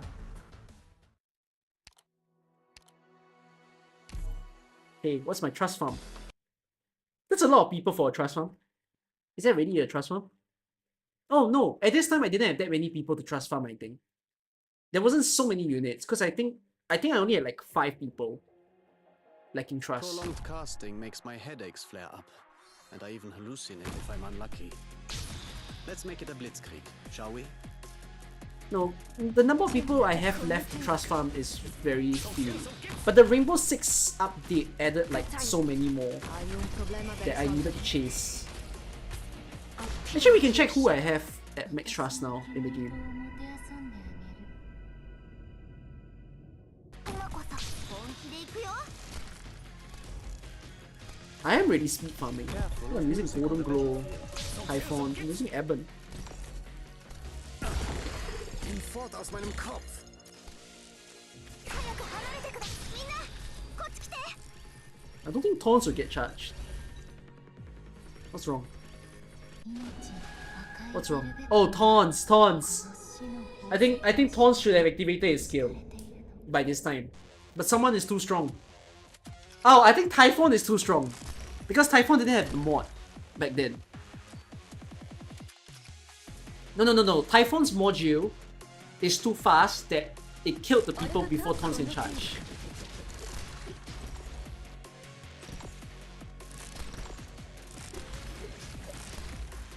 I think Ebon is running the balls mod and not the necrosis mod.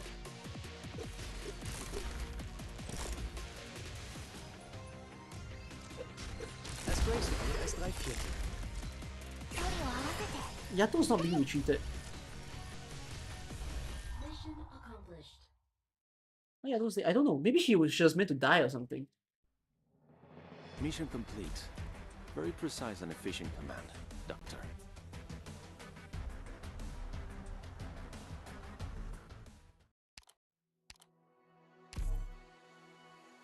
Yeah, this is really some speed farming.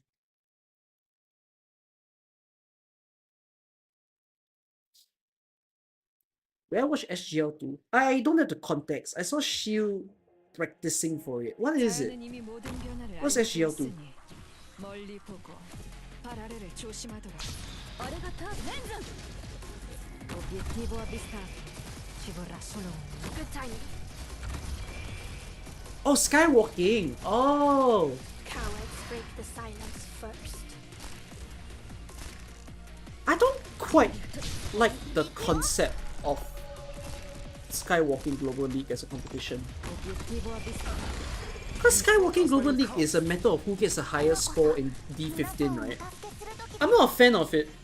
あれがたこの程度か。I watched it the first time. Yeah, I don't like it because, like, yeah, it's cool to watch someone do D15, but it's a bit like, it's quite RNG to determine highest points. It has some fun plays. It does, it does. Oh, I didn't mention this. I don't think anyone watching the stream right now is from Longman Dragons, but I have plans to make my own AK tournament. I'm being legit. I'm being legit. Like because I was talking to you guys about how I want a full-time content creator, right? I have plans to make an AK tournament happen.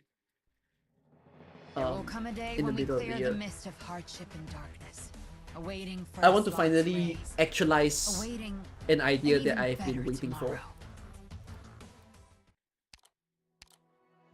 The price? I don't think there's a price first.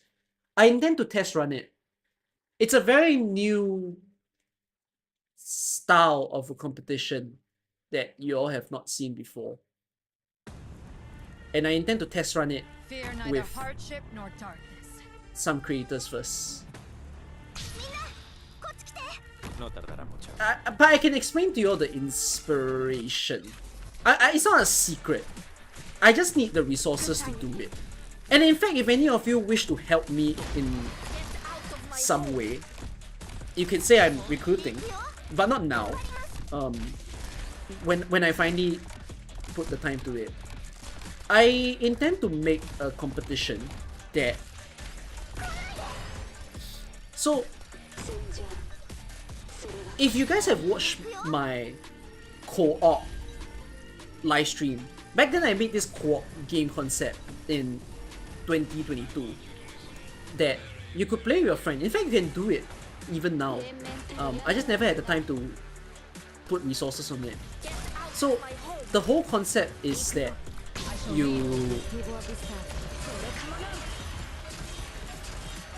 and your friends, you take turn by having your own drafting squad, and then afterwards you can't pick the same unit as the other person have picked, so you'll always be playing a different set of 24 units, you and your opponent, and then you guys using those units, you take turns to create challenges for each other. So that's the original concept, but we're not doing this drafting thing. Instead, I want to make a competition that can test players. So the whole idea is that you hold on. Am I gonna win? Oh. Okay. The whole idea is that Good work, Doctor. Want a cookie? imagine you have two people competing and I think they it's fine. play a best of 3. Okay. The whole point is they don't know what's the challenge they're going to face at all. So when you enter this tournament, you have zero clue what stage you're playing. You have zero clue what you're doing. But you just know who your opponent is. The stages will be thematic. So rather than a typical play SL8, we're gonna make the challenges fancy. So I can give you an example. Some of you would know this. In H71, let's show you this.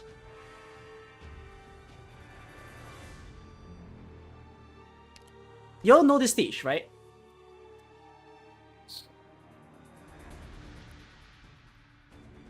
So these two players, rather than to just play the stage and who completes it first, I will compete against who can clear this stage by trapping the casters with the blocks.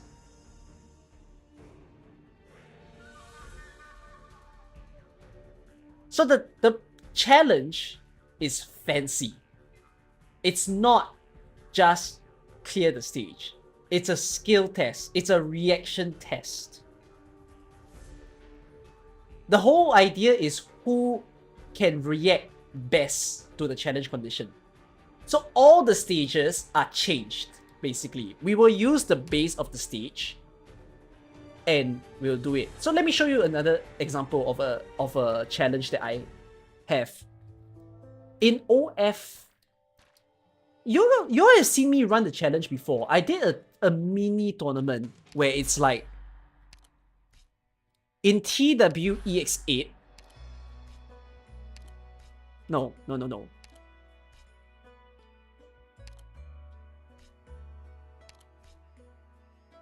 Fuck, which stage is it? This one.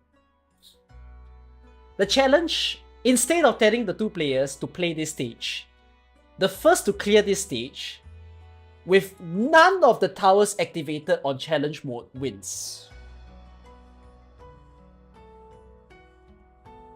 And on challenge mode, all towers are activated. So what I mean is all towers are red. You cannot change them to normal. You at no point can make these towers your own. So everything must turn red. Yes, the golem will keep healing.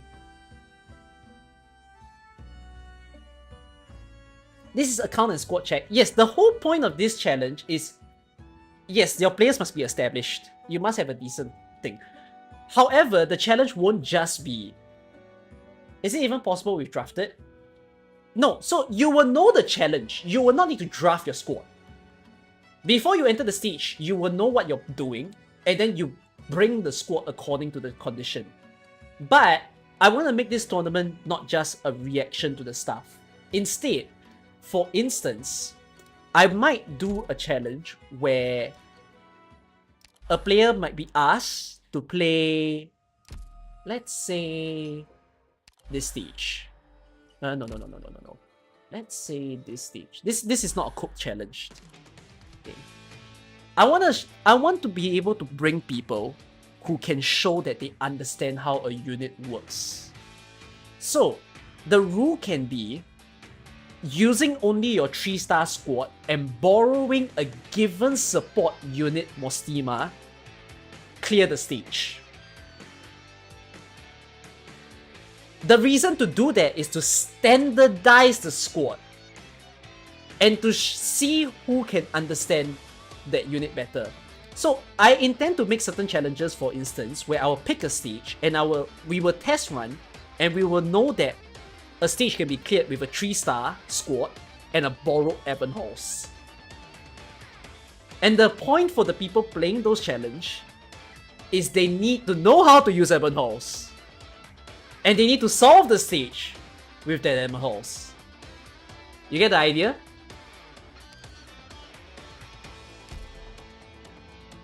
Like, I want to make live record restore. That, like, people on the spot gets thrown off. Like, it's not just gonna be 6 stars. I want, like, a 5-star to get showcased in the stream. That, like, during the competition, someone might suddenly be asked, we're gonna restrict your squad to just these 4 3-stars plus 1 asbestos, for example, and win the stage. And we're gonna make it such that the challenge is not intuitive, like they will instantly win on first try. We're gonna make it such that there needs to be some thinking. You know? So, the thing is, I want to do this because I feel like there's a lot of different ways to use your units, in a sense. So, I think one of the problems with this is that, for example, if I were to run a 5-star team, right, the difficulty in the competition is, if I have 2 players, how do they play a 5-star teamed challenge when they might not have the same 5-star build, they might not have the same potentials, or they might not have the same modules. So in my mind, I'm thinking how to standardize this process to make sure that they can't cheat it, in a sense. The other way is to give account, yes, which I will say the giving account part can only happen in the future if YoStar can fund the project. but it won't be anytime soon. YoStar needs, in order for YoStar to fund such a project, they need to see that it's good. Okay, this sounds like more like a fun event, not exactly a hard competition. Oh, no. You didn't. So you get the challenge, right? You're not hearing about the format. I'll tell you how my test run will go. I already have the idea for the test run. I just never surfaced it to people who wants to help me with this project to make it come true. Which I'm intending to liaise with Lemon Dragon. I will make this tournament a full-on competition. So my intention is that on the test run day, it would be 4 people. This will be the very first thing you watch in the middle of this year. So I'm getting 4 content creators to hop on board to try this. They will be bracketed. So if you all have seen 4-team double elimination, it's basically this. I mean, sorry, let me just go Valorant Bangkok or something, because they have a double elimination format. They'll do this.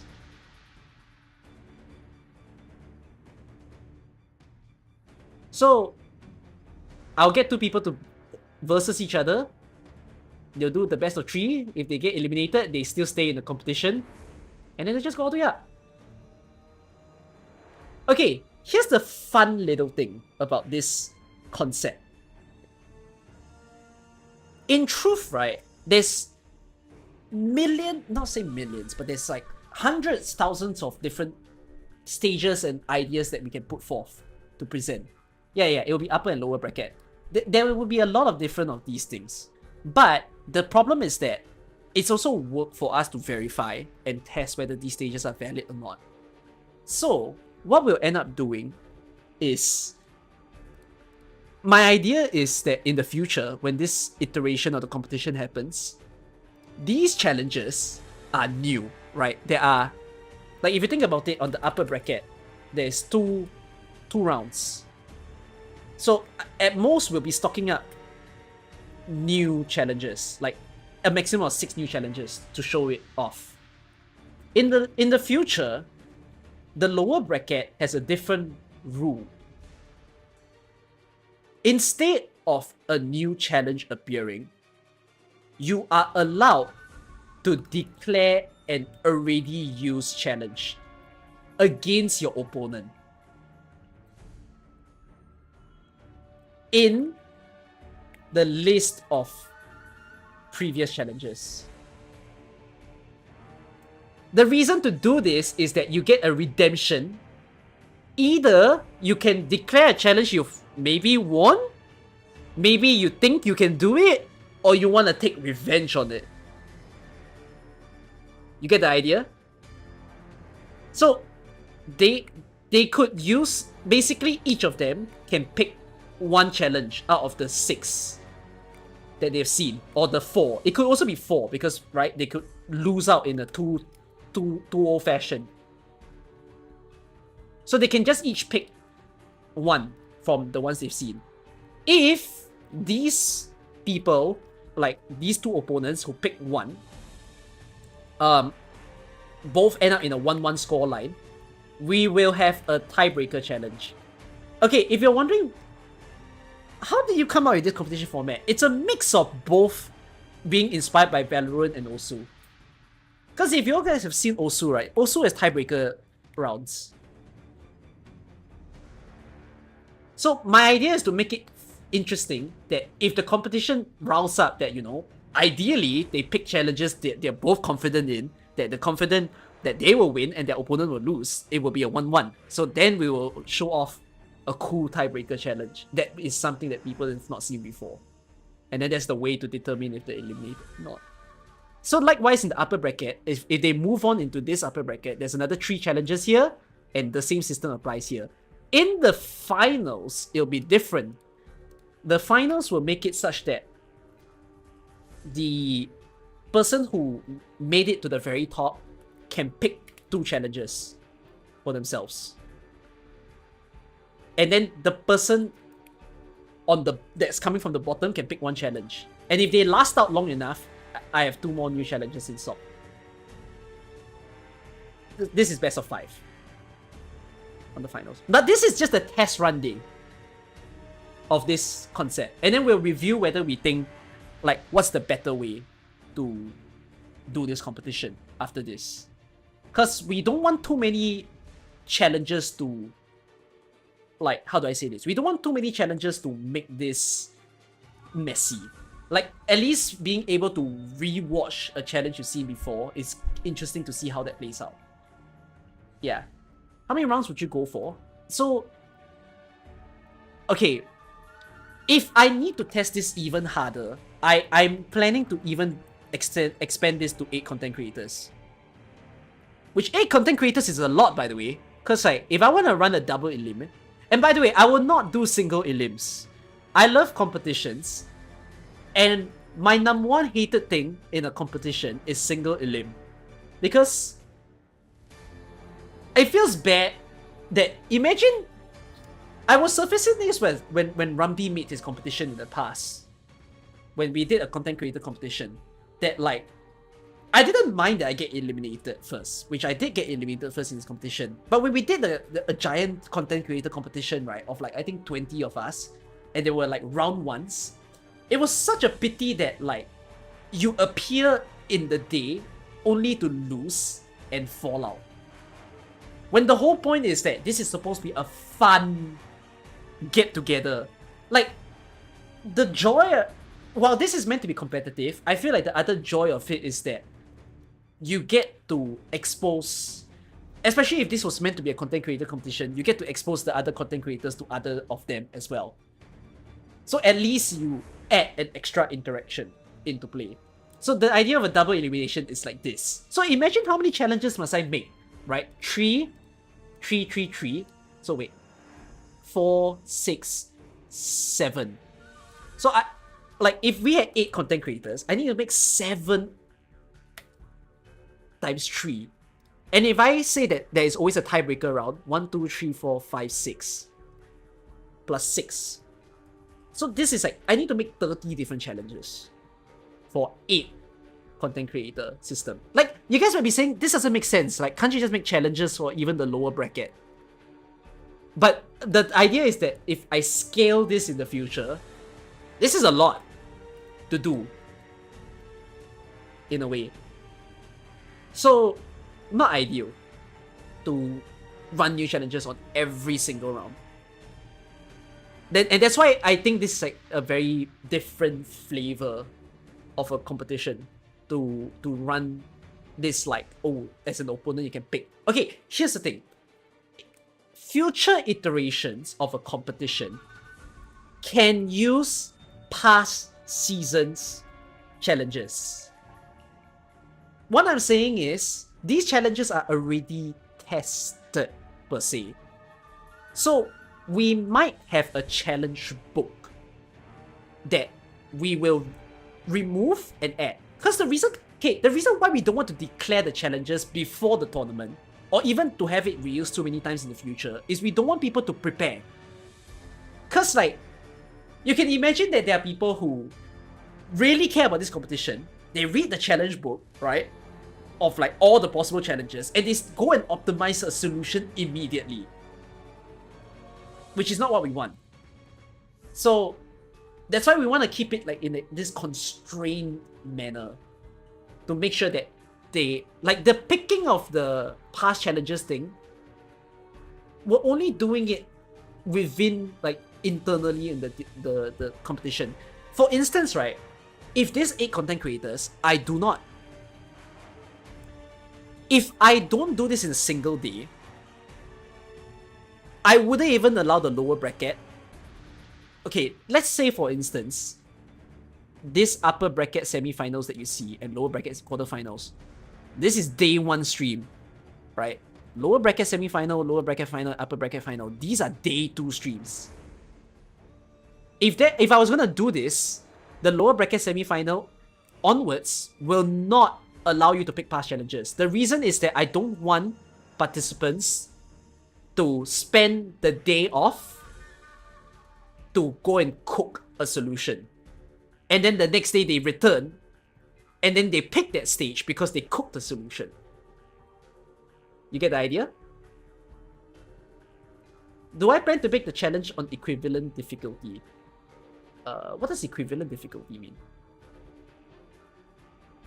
Yeah, you can probably reuse some draft picks on some stages since the variable is the opponent's squad. No, so for this competition, right, we're not drafting.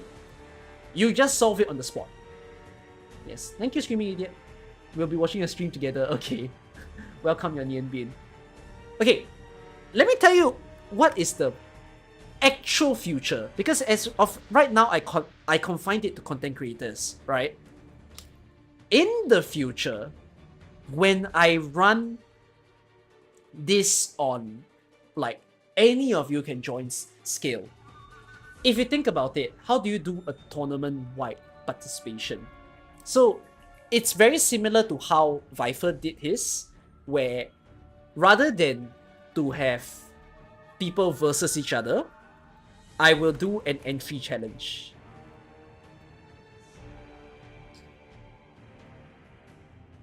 So this idea can be,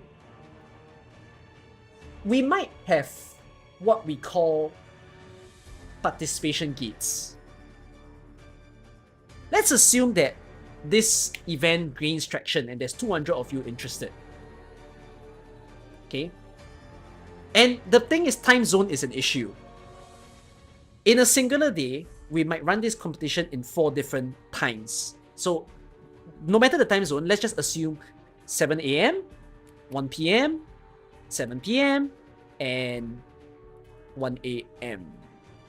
Let's just assume like that, okay? Each of these have different challenges. So there are 4 different challenges. These challenges can be time-based. Like the moment this time strikes, right? The challenge is open. The rule is that you need to submit a video of your clear. The fastest to clear this in the given challenge condition, like the 10 fastest, passes. So if you are eliminated, like you're not in the 10 fastest, it's okay. I will open another time slot for you to try. And I'll open another time slot for you to try. And I'll open another time slot for you to try. So you are not eliminated. You're given 4 chances to get in. Yes, I will do it real time. Not in-game. No, it could be in-game. And it depends. Sometimes the condition can be the 10 fastest to submit. It could be score-based, where like we set an hour, and then higher score wins. Type of thing. Yeah, but this is a screening system that we might scale it down. And then we might scale it, like if 20 people is too many people, we might scale it down another level where we say, okay, now the entry times are only 1 PM and 1 AM.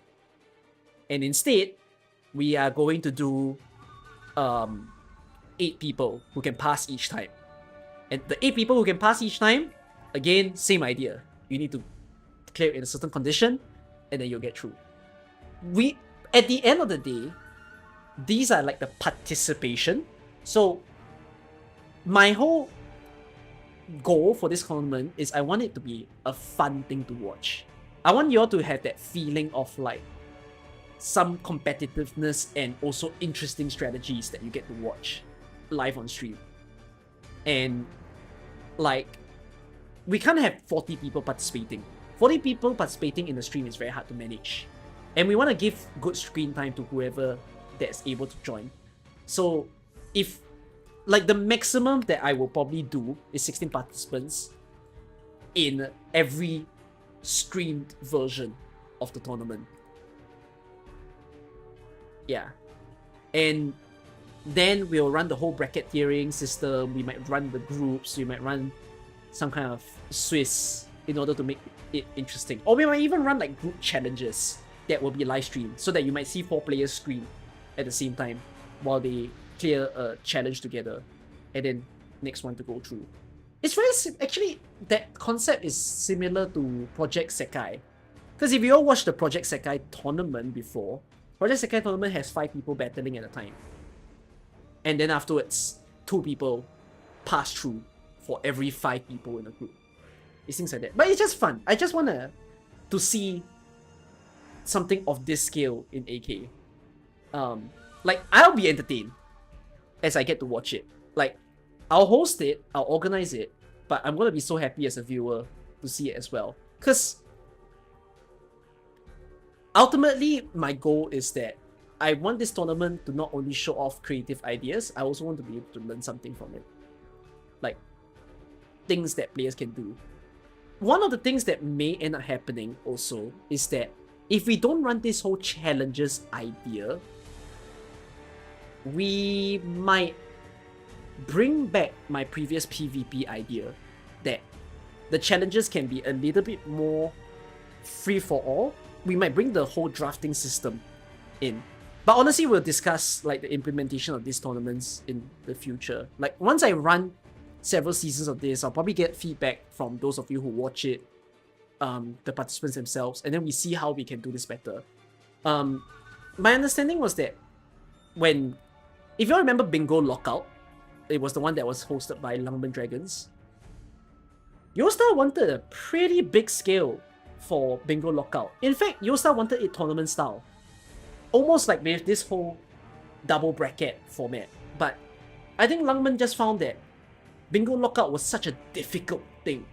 Like, imagine doing tournament format like this. Okay, imagine this was Bingo Lockout. And you all know how Bingo Lockout was very long, right? Like, each opponent needs to go through the IS run, and they can maybe reach until floor 3 or even floor 4, right? And that takes like 30 minutes, 45 minutes, 1 hour.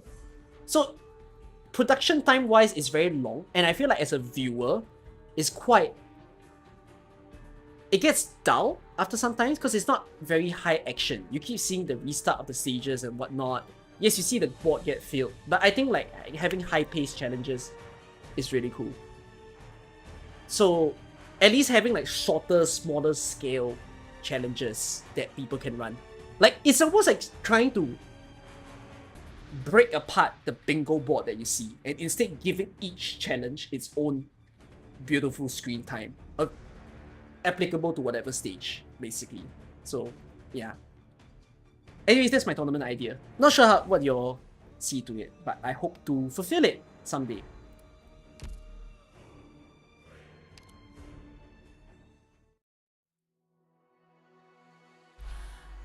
Okay, let's watch through this and then I'm gonna head to bed.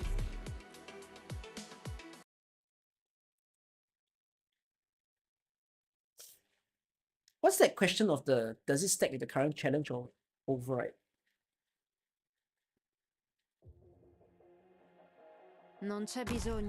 I can have more people to work on the same clear, but have it team tournament. More people means I have more people to show on the screen. Because I mean, I'm thinking of it. There's a few logistics to think of. It's not just, oh, what's the challenge, but how many people can be shown at a time on the screen, right? Because if you have 4 people playing at once, that's already very packed for a viewer to watch. Like, at the end of the day, I also want this to be a pleasant experience.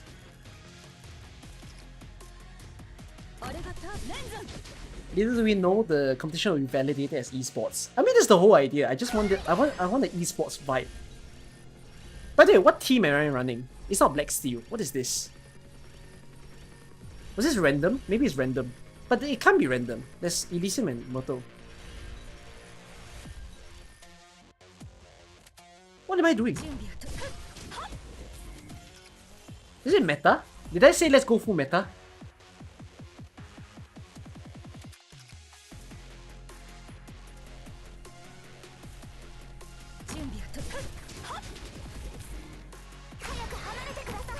Will it be content creators only? I want to make players participate. It's only limited to content creators because content creators will be my testers first. And it's just to... It's for buy-in purpose that when we do the very first stream, you guys will watch for both the new format and the content creators. Eventually, we hope to change it. Because I want to be able to find good players. I want good players to participate and show and provide entertainment.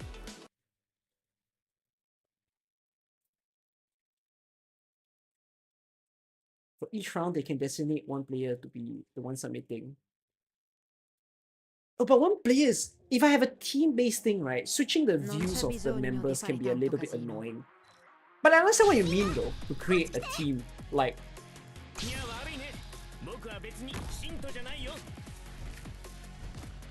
Oh! That is a fascinating idea. That can be for the future. Because you just made me think that if I have a team-based system, what I could do is, every time a challenge is presented, they could even choose which player should go up for the challenge. Because every player has different account, right? So in order, a team-based thing can remove the idea of an account deficiency being a problem, right?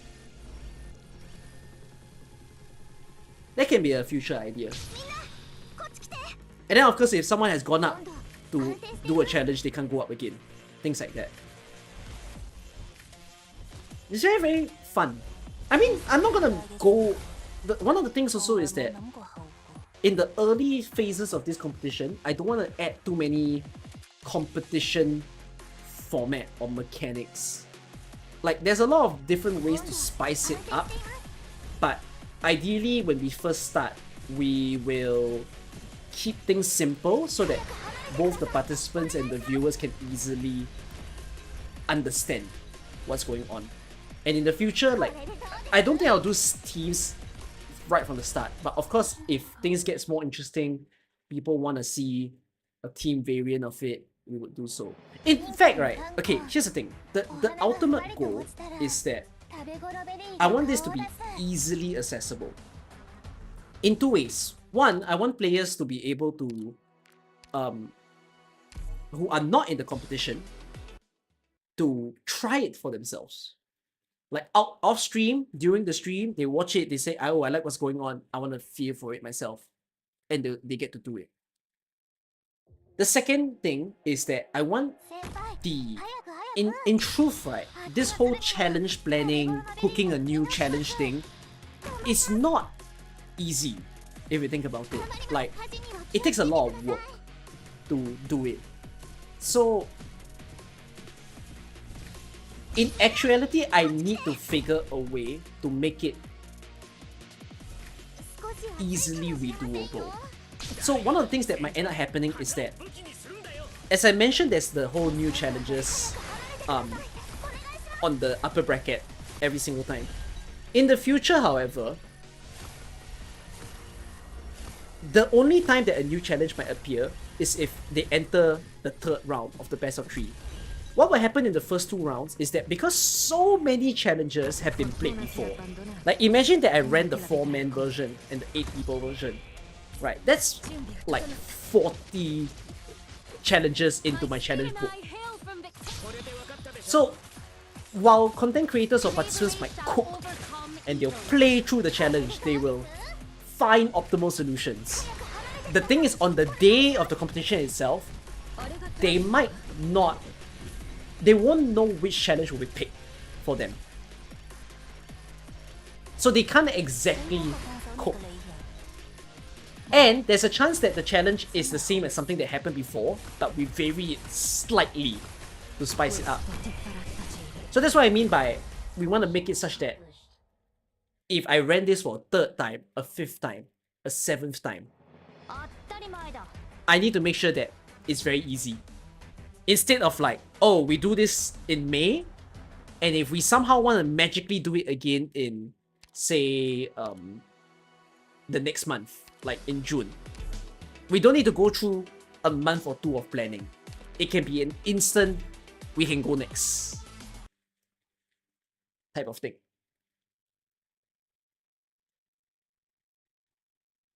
Why do I want it to be in this fashion? I just want to watch some tournaments, man. Is it just me? I'm just hungry for such content. As in, not to make this content. I'm hungry to watch this type of content.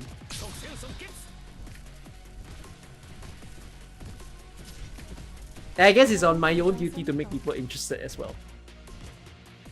これでどうです今こそ皆さんをお助けする時 Oh, Hina's hosting her own competition? Cool. 小石がお家 I got a light bulb after seeing too much Valo tournament. No, I've had this idea since 2022. I just never got the opportunity to cook it.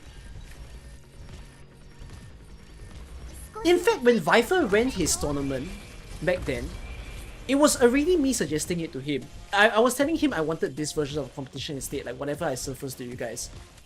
But one, he found it a bit challenging to deal, and I think he was a little bit falling out with AK, so like, he wasn't the person to speak to.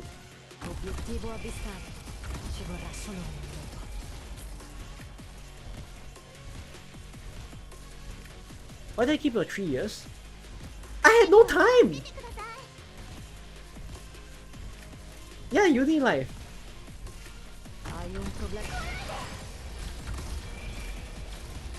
But I still have videos to make. I'm still streaming for you guys. I have a lot of other responsibilities. If I didn't have them, it would be fine. I mean, competition planning on like creating a whole project takes effort. Where's the strategy stream? Not today.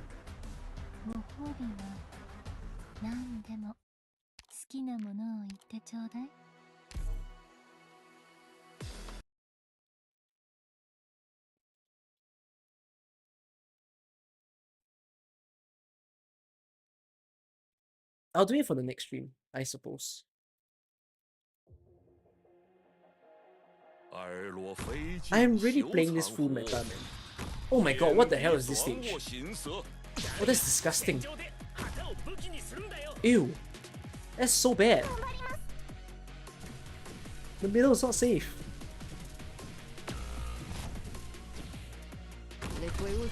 Oh dear me.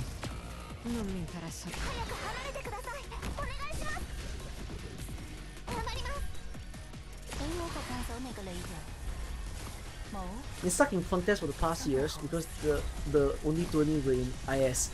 I really didn't like that the tourneys went on this like IS route. Cause I'm like, there's so much more creative ways to show off a player, I feel. Once in a while having those IS tournaments are like fine to me, but I just feel like it's so limited in what you can show off.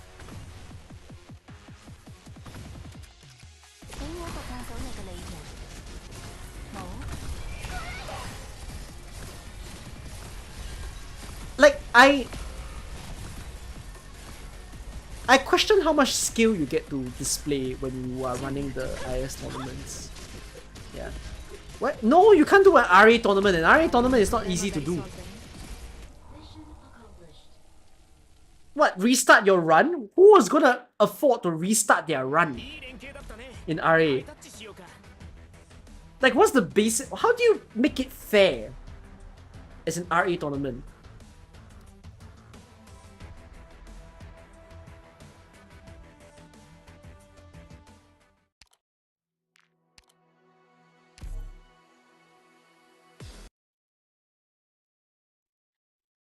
IS with no relics. I don't think my tournament will touch IS at all. I don't want IS to be involved. I mean, my brain is already on fire of like what kind of challenges I could do. Like that previous stage, I could have banned all the tiles on the left, right, or ban all the tiles on the right, and play the stage.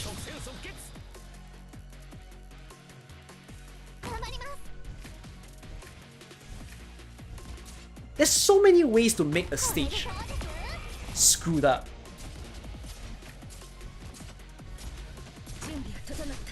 No, there'll be no annihilation. Annihilation is too long.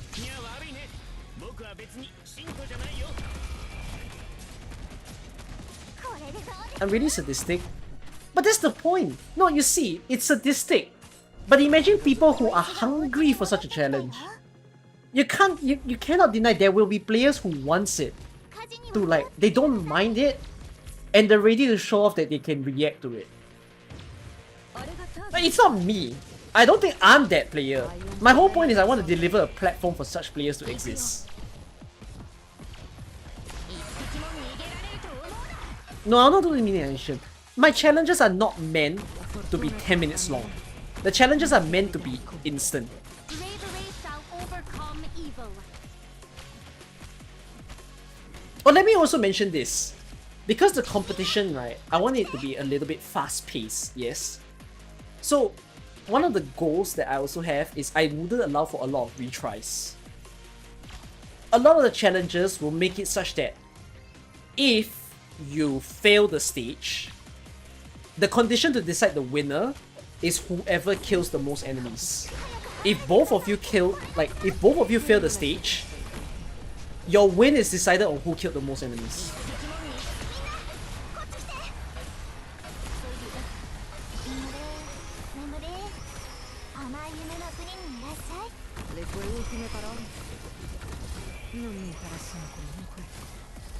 So all the challenges, right, ideally are meant to be one try. Yes. No retry. No, but then some challenges I would agree might be too hard to react on the spot. So we will conditionally decide if the challenges allows for like maybe a 3-try attempt or not. But in the early parts, we will make it such that it's like a lot of it is just one try. Which also means we will not make the challenges insane to the point that it is impossible to clear on the first try. We'll make it reasonable enough that there is a bit of a pinch in terms of thinking what to do, but you would do it in one try.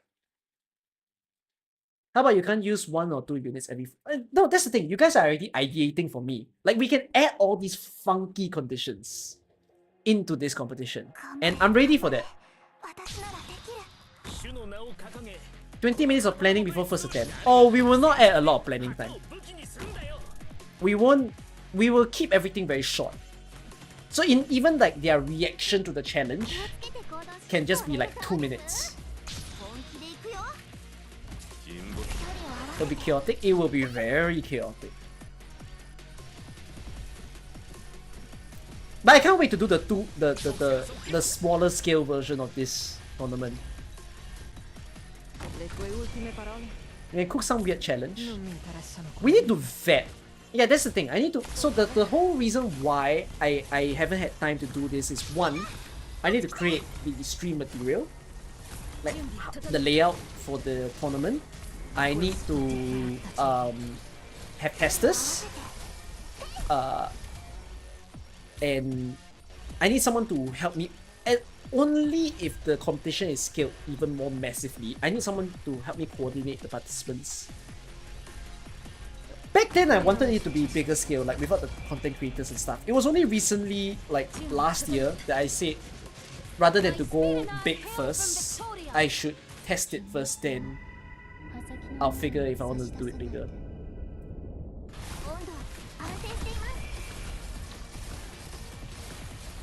Players at the same roster.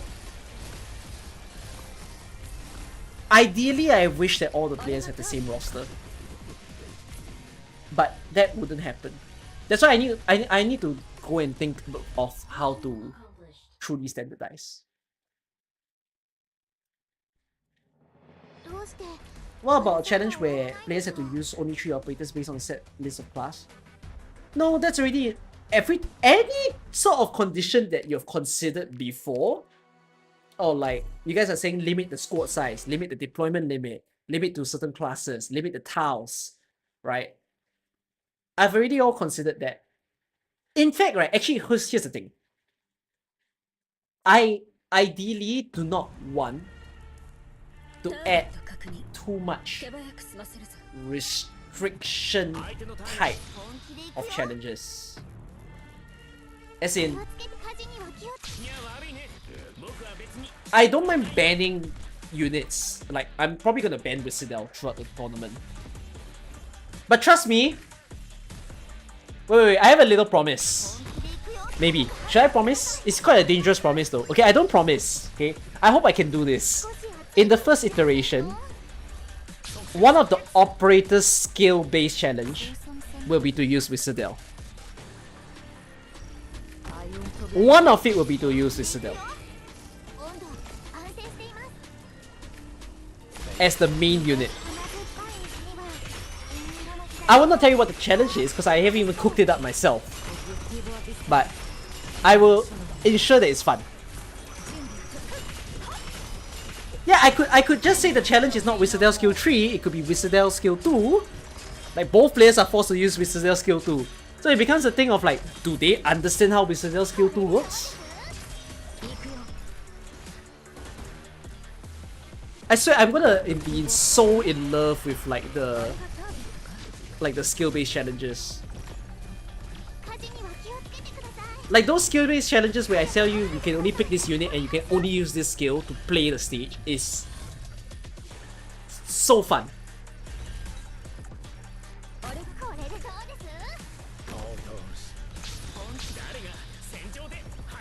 I think I'm gonna fail. You think I'm gonna fail? I think I'm gonna fail.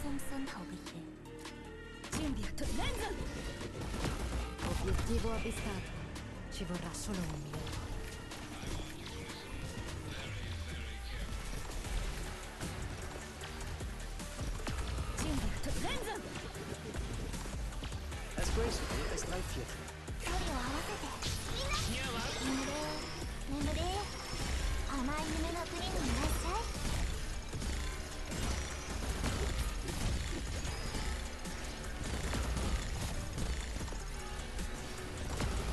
Why is this boss so funny? What is he doing?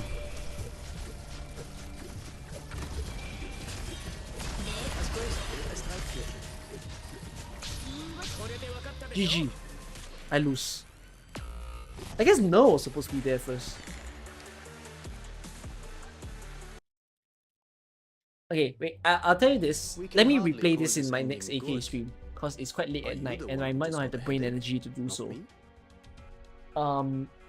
Let me wrap up on the whole tournament like competition, which is what I mean by the restrictions. I don't want the challenges to be like, oh, don't use this unit, you must use this unit. I had this. Let me show you. In Heart of Surging Flame, there's this stage, okay? To be fair, with me declaring the challenge, I'm kind of spoiling, but it's fine. Let me show you this stage. We bringing friends? Okay, ready? Can you ask my mod for the custom role?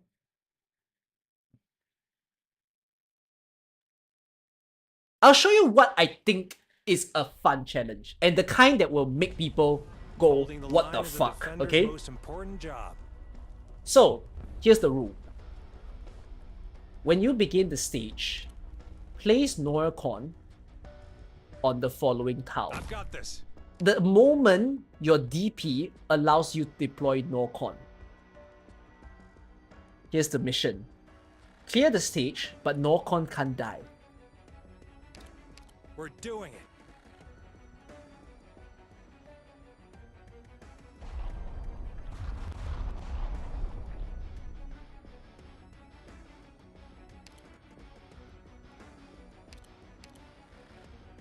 So the rule again is the challenge starts with Norcon must be the first place unit.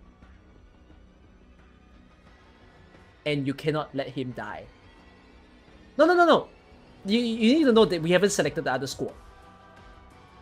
We're missing everybody else. So it's up to you to think how to clear the challenge based on what I say. This wouldn't have happened if I'd worn my good Yeah. mask. Yes, God damn Norcon it. is basically a civilian in the stage. We're not that late to play a brand new account in 2025, no. You're not. I had another one. What was another one that I thought of? It was the Arknights memoir. So, like, in the case of Arknights memoir, like this stage, you need to place your blocks in a certain path. So this is not a fully cooked challenge, okay? But just to show it off a bit, it's not fully cooked in a sense that I haven't decided what's the extra restrictions or Send like me who the you can operation use. briefing. I will review it. You're thinking of a challenge like that, but with robots. Yeah. There's very likely going to be like a squad restriction if I ran this challenge. All operators But must maintain you all strict know that discipline. you ideally would place the blocks to ensure that the wind blows correctly, right? So instead, there is a preset directions of your blocks. So players are told that they must place the blocks as such, for instance. And then this is how they must place the stage. I've not decided. So the whole plan is to make it such that lenses are buffed when they play this. If you think about it, if I don't block this, if I don't know, some enemies do go in here. So I can always just change the challenge and say, oh, you're not allowed to block this path. Yeah. Depending on the team they give you. So you're free to pick the teams that you bring, unless we define it. Yes. And the reason why we want the thinking time to be short is for the players to panic when they're reacting to a new challenge. So it's the same thing, like for instance, if you were to play like this stage, right, of the spewers. Like imagine if you play, no, not this one.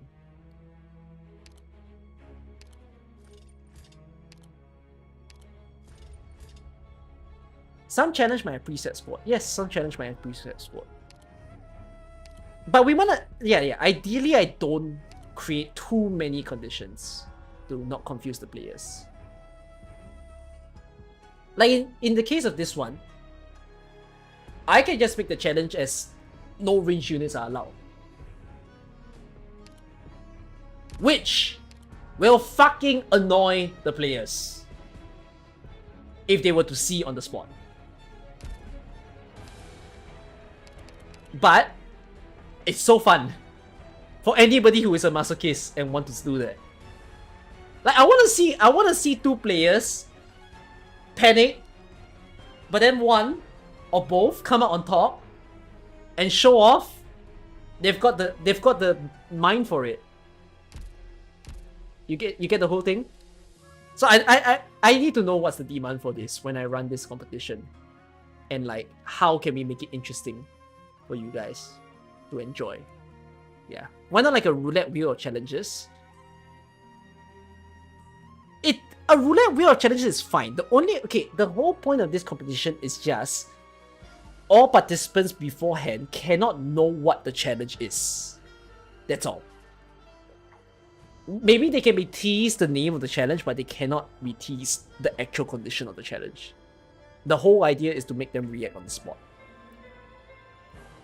Yeah. And we hope that in the future, when we do this way too much, 50 challenges or like 100 challenges type of thing, right? Once we reach that extent, there will be too many challenges that players wouldn't cook a strat for every single challenge. And even if they tried, if we reuse those challenges in the future, we'll make sure that we variant it. So it's kind of like saying, if we ran this stage and the first time that we showed it live to you guys on stream was melee units only, the next time we can just say, let's do the same challenge, melee units only, except melee units are no longer allowed in the middle area,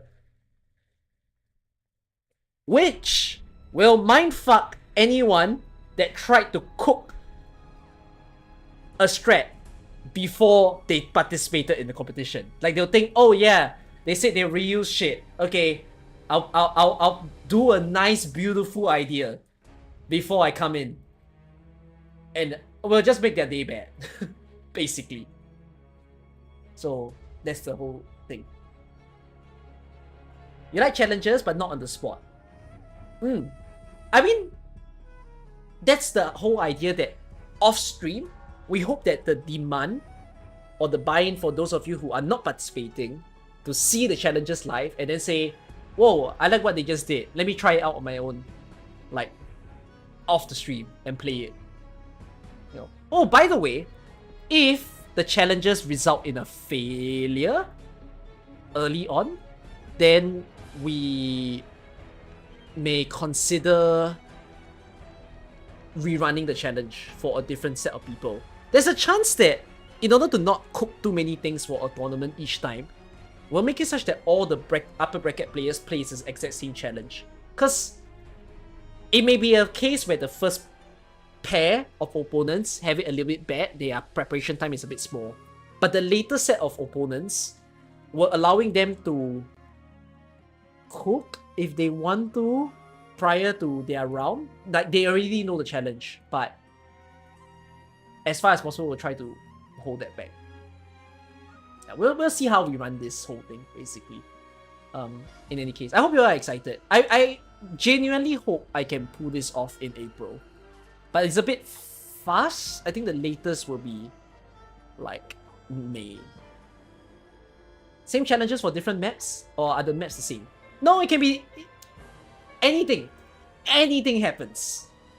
You know, you can see the same map being reused, but a different challenge gets presented. You know, I just want the ideas to be fun. You know, things that you don't expect to be a challenge and it just pops up. So, yeah. It's all random noise. Yeah. Okay. Anyways, fun stream. I enjoyed chatting with you guys. I hope you all enjoyed sitting in the stream to chat with me as well. Cheers to me ending my work very soon and therefore coming into the whole full-time idea of being online. Okay. See you guys in the next one. Good night, y'all. Bye-bye. I'll play the Jessica Alter stages the next time around. The last two challenge and normal. Bye-bye.